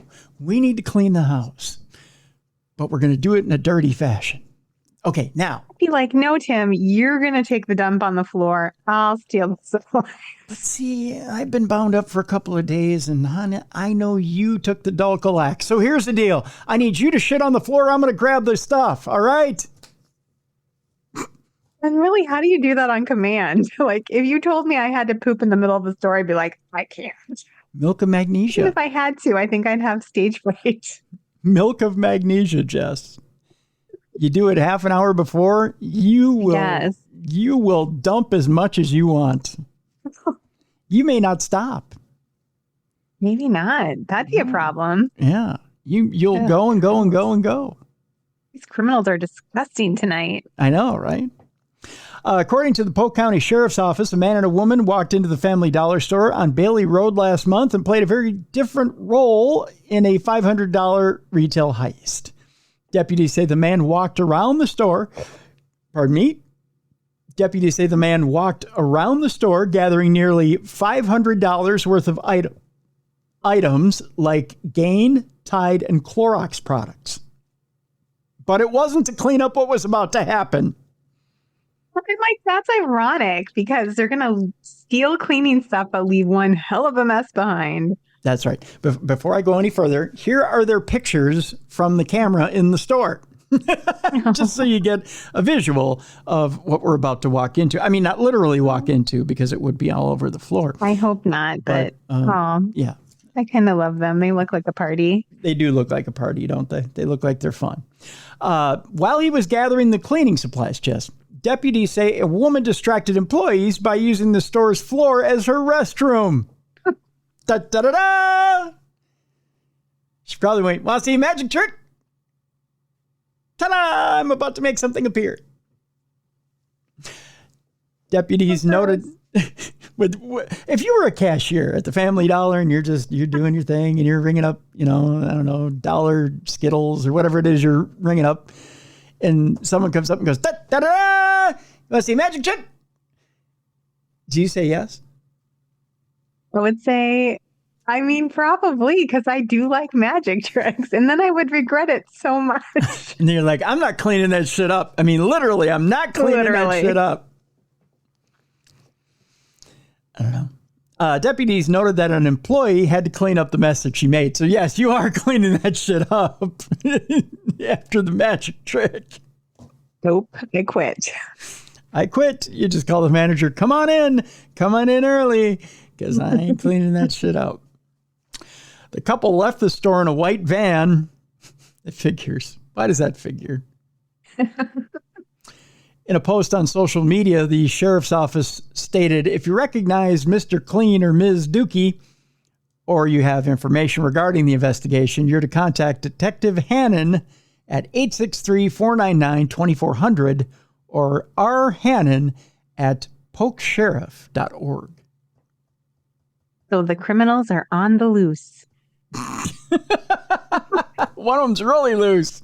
You know what I mean? And, you suppose they stopped off for dinner afterwards at Denny's and went, da-da-da, I want to see a magic trick.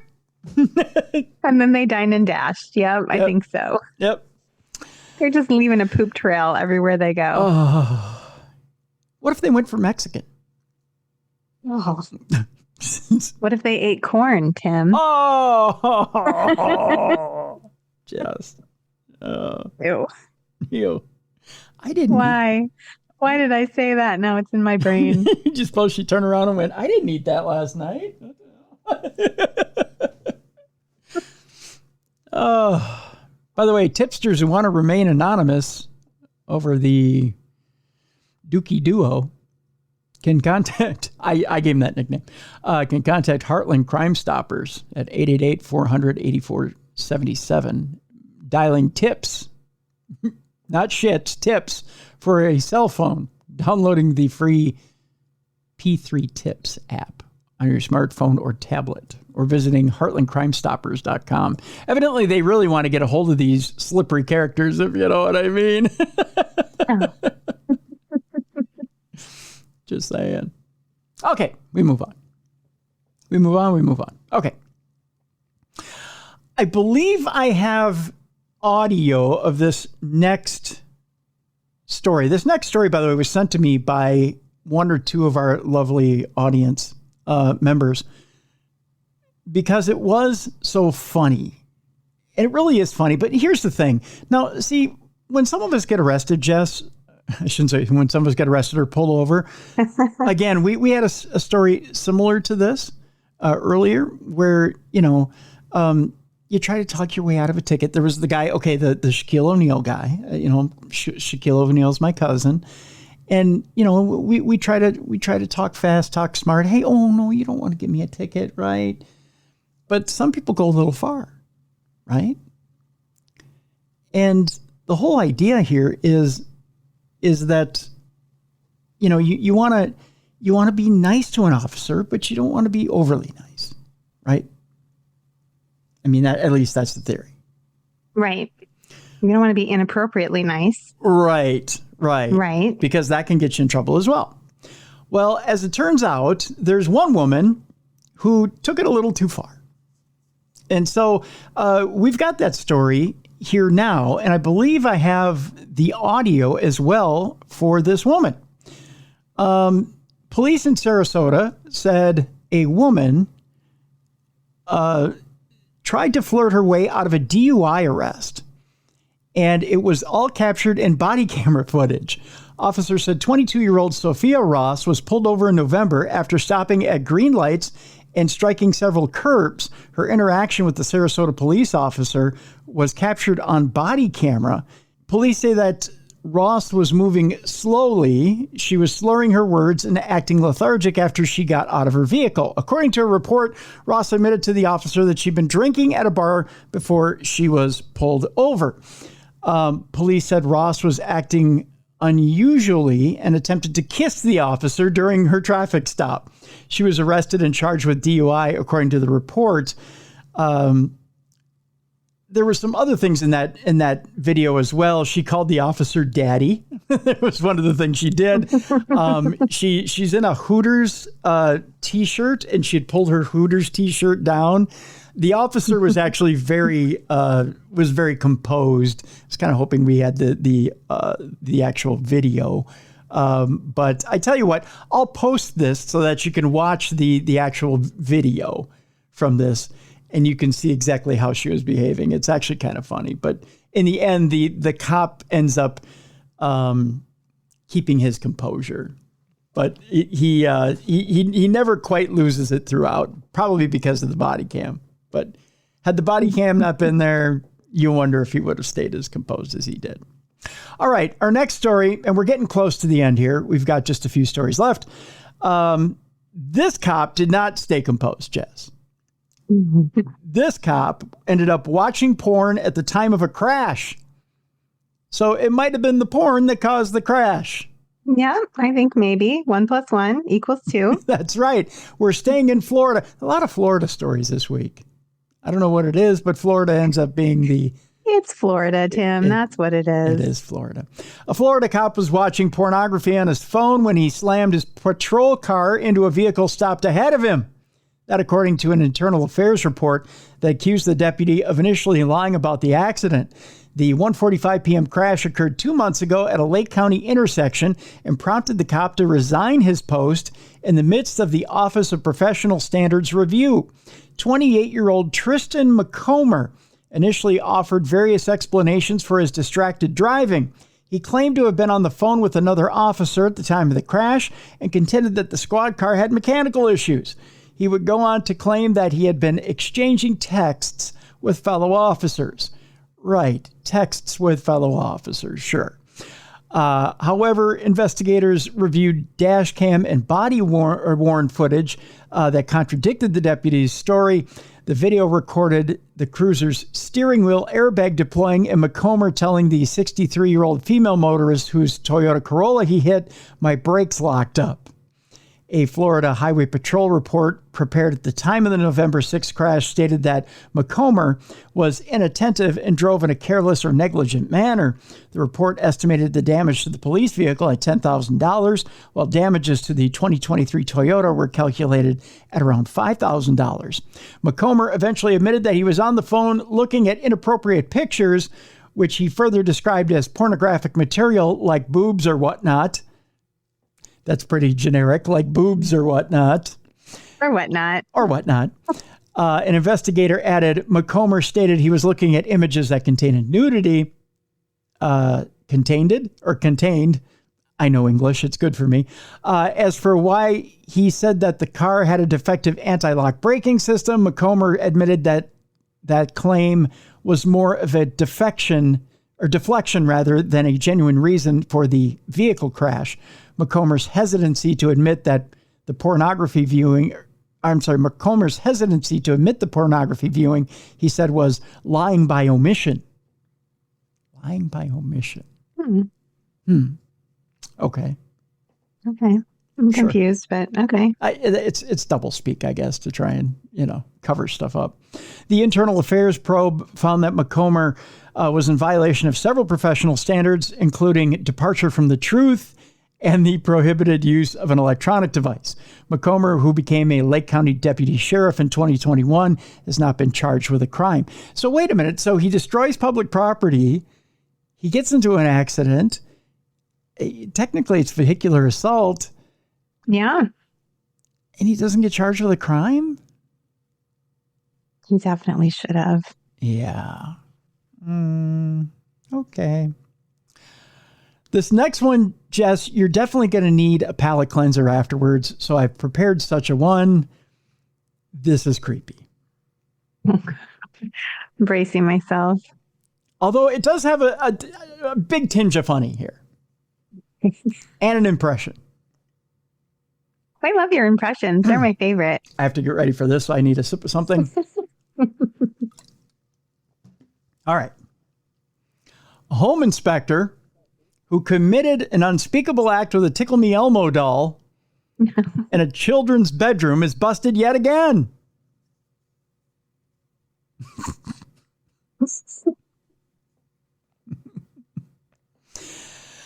You heard me right, folks. This is our final story of the day. A perverted Michigan home inspector who was caught on camera pleasuring himself with a Tickle Me Elmo doll has been busted for violating his probation. Why, God, why?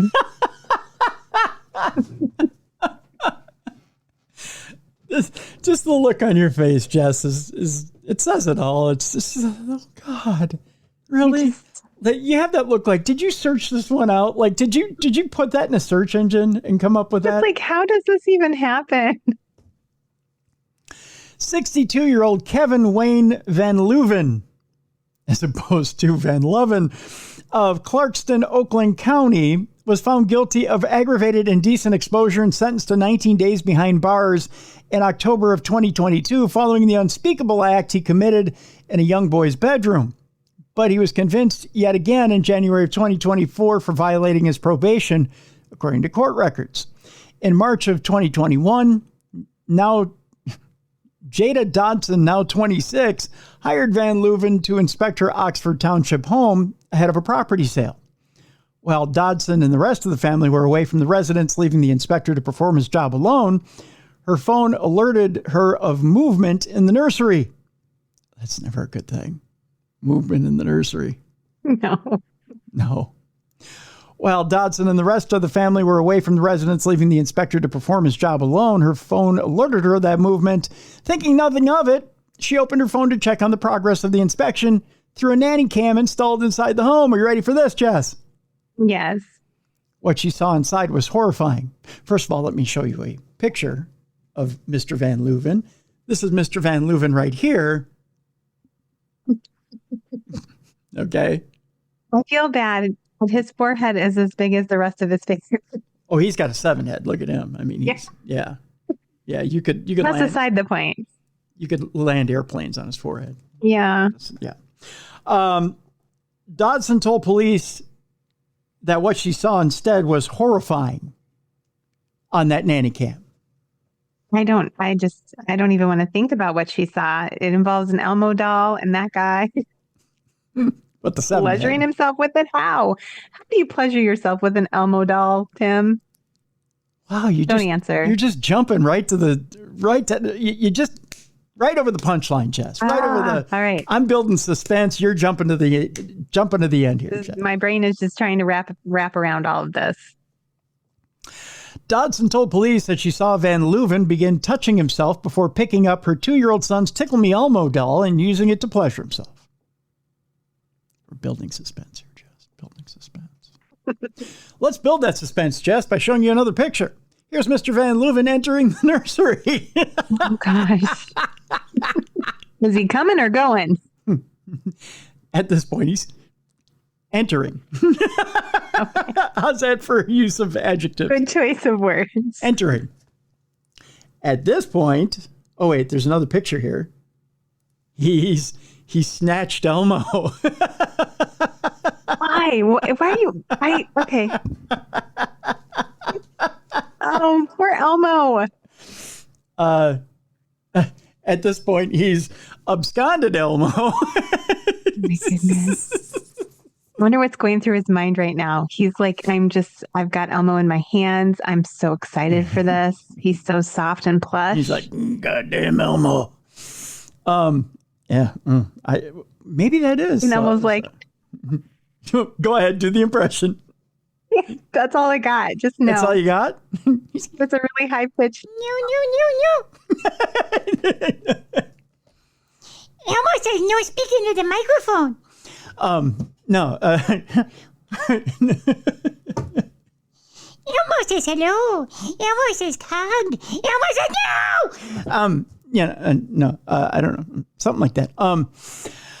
I just went blank, Dodson told WDIV 2021. My husband was staring at me from across the room and was like, "What's wrong?" and asked me repeatedly, and I couldn't even articulate what I was seeing. Yeah. Elmo tell you what I was seeing. First, I was seeing Mr. Van Leuven. Mr. Van Leuven said, Elmo, guess what? Mr. Van Leuven is taking a look around the room. Mr. Van Leuven is doing an inspection. Elmo said, okay, Mr. Van Leuven, when you're done with Mr. Van Leuven's inspection, Mr. Elmo would like to leave this room alone. Mr. Van Leuven said no. Mr. Van Leuven wants playtime. Elmo said no. Elmo doesn't want to play with Mr. Van Leuven because Mr. Van Leuven likes to play without pants.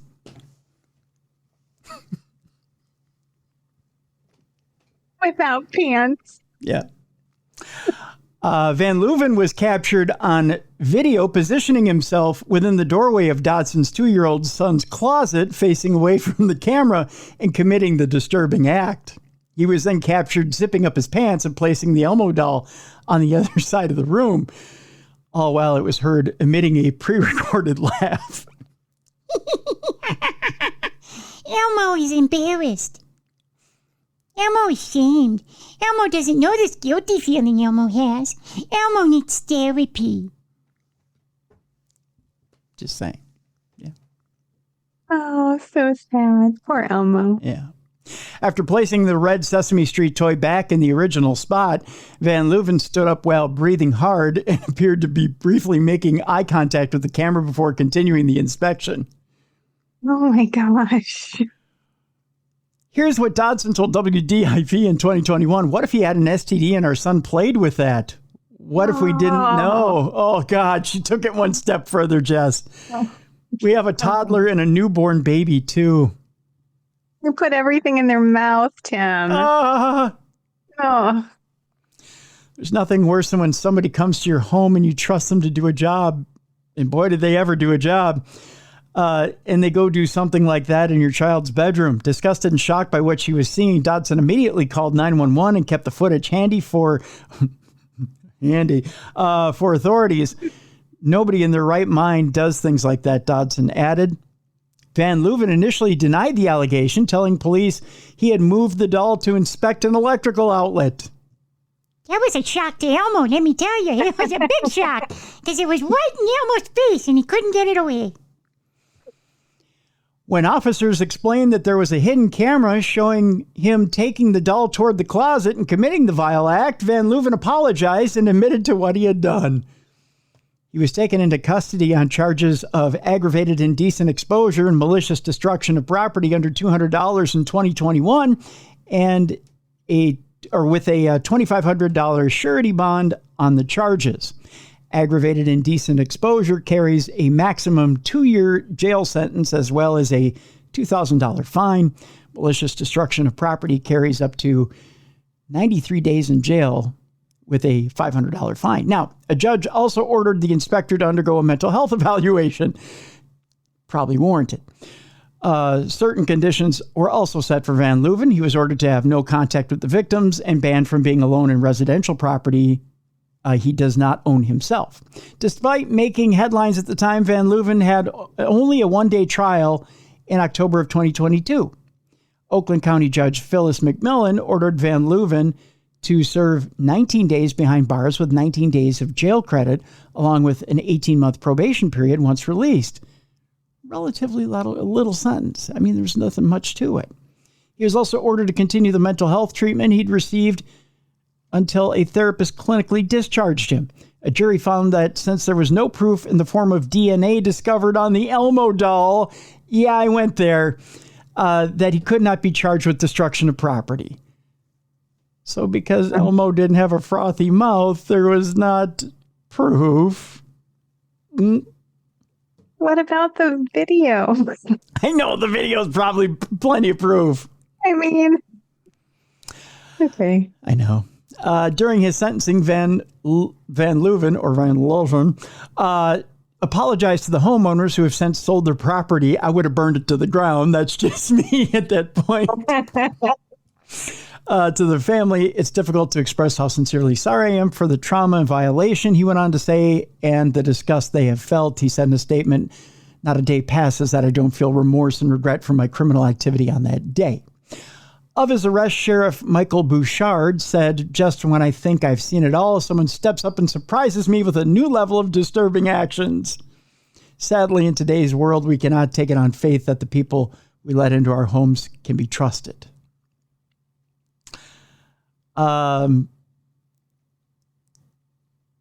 He says it's a disgusting reminder to be cautious about who you let into your home. These actions of these homeowners will likely prevent the defendant from going into anyone else's home. They say now it's unclear how he violated his probation, but he has. So keep that in mind. He went through all the motions. He said, I'm sorry. I didn't mean to use my member as a dental tool on Elmo. But yet, he violated his probation, Jess. Which tells you he's at it again. When asked for a comment, Elmo had this to say. Elmo doesn't feel safe. Yeah.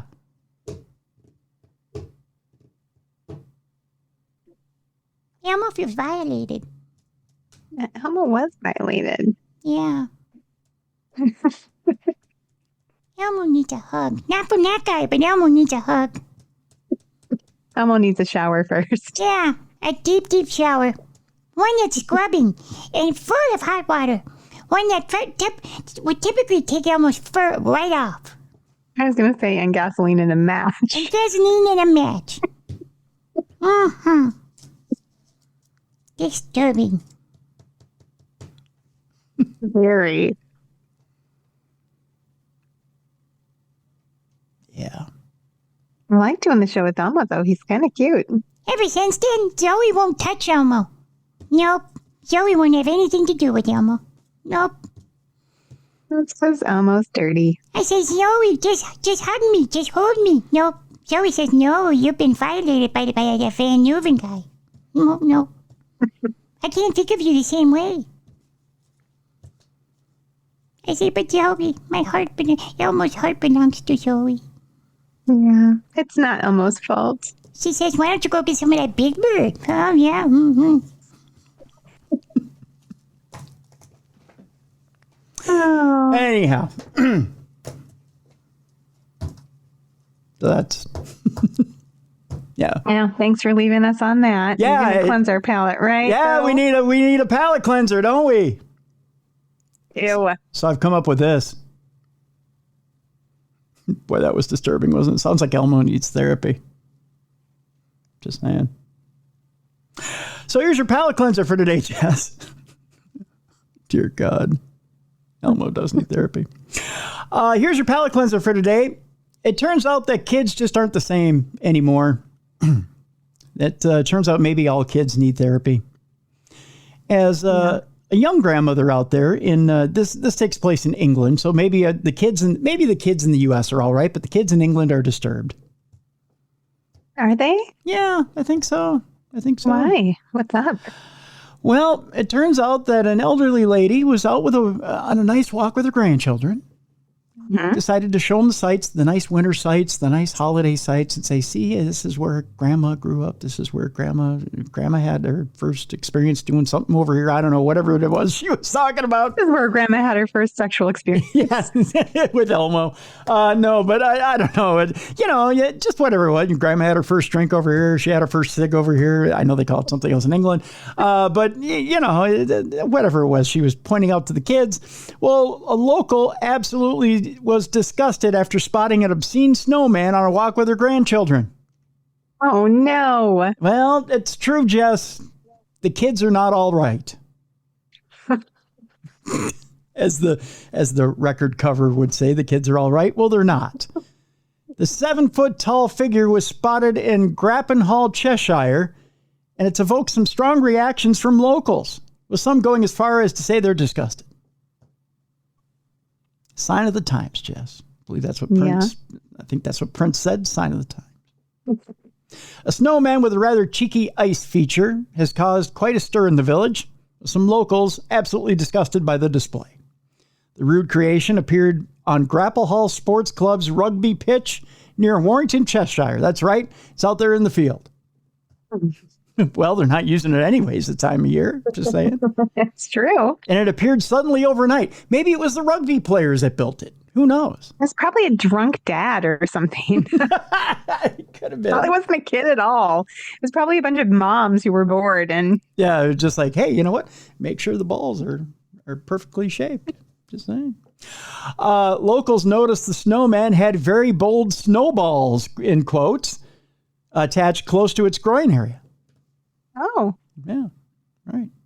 But the snowman, which measures at 7 feet, has sparked a mixed reaction from locals. One resident who asked not to be named said he was on a walk with his grandchildren when he spotted the impressive snowman. That's in quotes, the impressive snowman. Impressive. Yeah.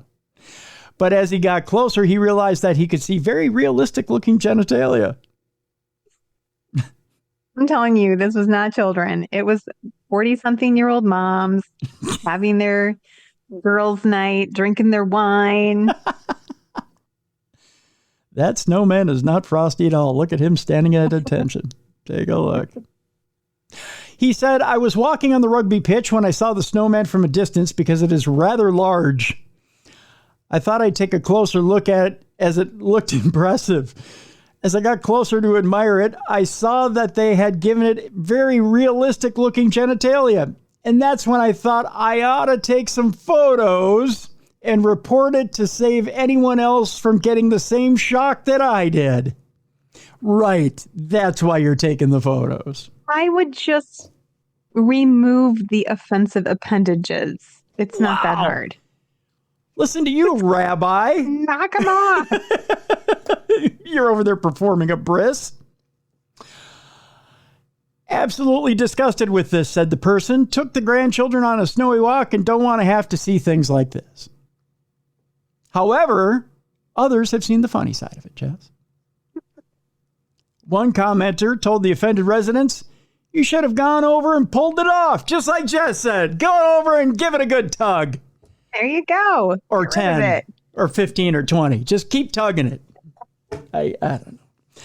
Another said, this is brilliant. Congratulations to whoever made this regular looking snowman and celebrity. Does he have an OnlyFans? By the way, in case you're wondering what this blurred out version of this snowman looks like, he is rather impressive if he can see through the blur. Oh, I can. That is, yeah. Yeah. He looks alert. He is at attention. He's excited. He's really happy to be there. Just saying. Oh, I don't think I could get mad about that. I'd be laughing too much. One person mocked the appearance of more than one tackle on the rugby pitch, get it, that morning, adding, is this Grappenhall rugby field? I was running along the canal and could see the tackle from a good distance away. Great effort, made me chuckle. Grappenhall Sports Club condemned the display and said, snowmen with their bits hanging out is not really what we want to be known for.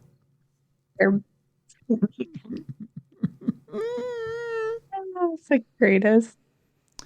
You know what? I think because we're recording on Monday night, I think should the Vikings shit the bed tonight, I think they ought to have a snowman right in the middle of U.S. Bank Stadium with their bits hanging out.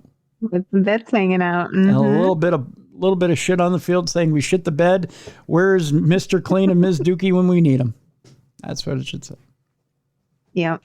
I agree. That's not going to happen, Tim. They're going to win. They're going to win? Yeah. Keep in mind, this airs Tuesday, so if your prediction's wrong. I'm having the faith. You're having the faith. Well, I'm hoping. That's all I could say. I'm hoping. Oh, boy. Okay, so that'll do it for that. All right, so you've got 3 books out there, Jess. 3. Count them. 1, 2, 3. 1, 2, 3. And so people can get them currently at your website. What else you got going on in the wonderful world of Jessica Freeberg?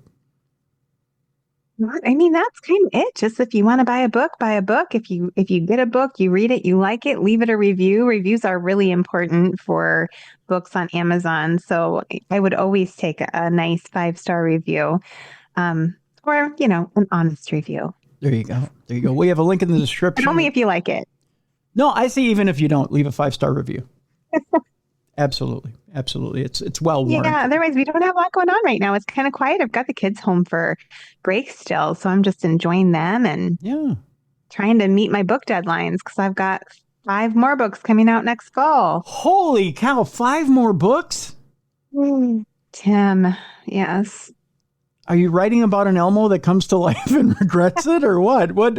I am now. You are now? That's now a book? That's number 6. Good God. Elmo's alive and happy, and what the fuck is that? It's just think about it. Just think about it. It's book number 6. It's called Elmo's Great Regret. You can call it that. It'll be a great book. God, I shouldn't even joke about that because I do want to talk about the book that was on today, Obsessed, which actually is, that's a horrible segue. It's a horrible transition. We're full of them this episode. What's that? This is the episode of horrible segues. Episode of horrible segues. David McGrath, by the way, has written a wonderful book, Obsessed, A Survivor's Quest to Find Justice for the Lost Boys of New England. We have a link to that in the description of this program. We do want you to seriously go get that book and check out that book. And David was a wonderful guest today. Want you to go get that book. We were joking about Elmo, that funny stuff, but the stuff with Obsessed is not funny, and that is serious stuff, and we do encourage you to get that book and keep your children aware. Keep your children aware because there are some sickos out there, and you need to be aware as parents as to what's out there. So there you go. So and I want to thank David so much for being on the program because he's actually been fighting through some serious illnesses to be with us. He was supposed to be with us last week and managed to get through it to get to us this week. So there you go. All right. Tomorrow, Supernatural News. And then Thursday. Here's your clue. A former guest that's been with us once is back with us again. His world surrounds paranormal investigation and puppies. Oh. All right. So we'll have him back Thursday. And we'll be talking about some interesting stuff. We'll be talking about some investigations. We'll be talking maybe about some future events. Ooh, fun. There you go. So that's coming up on Thursday, right here on the big program. So for Jessica Freeberg, I'm Tim Dennis. Thank you so much for joining us today for the best in true crime podcasting. This has been True Crime Tuesday.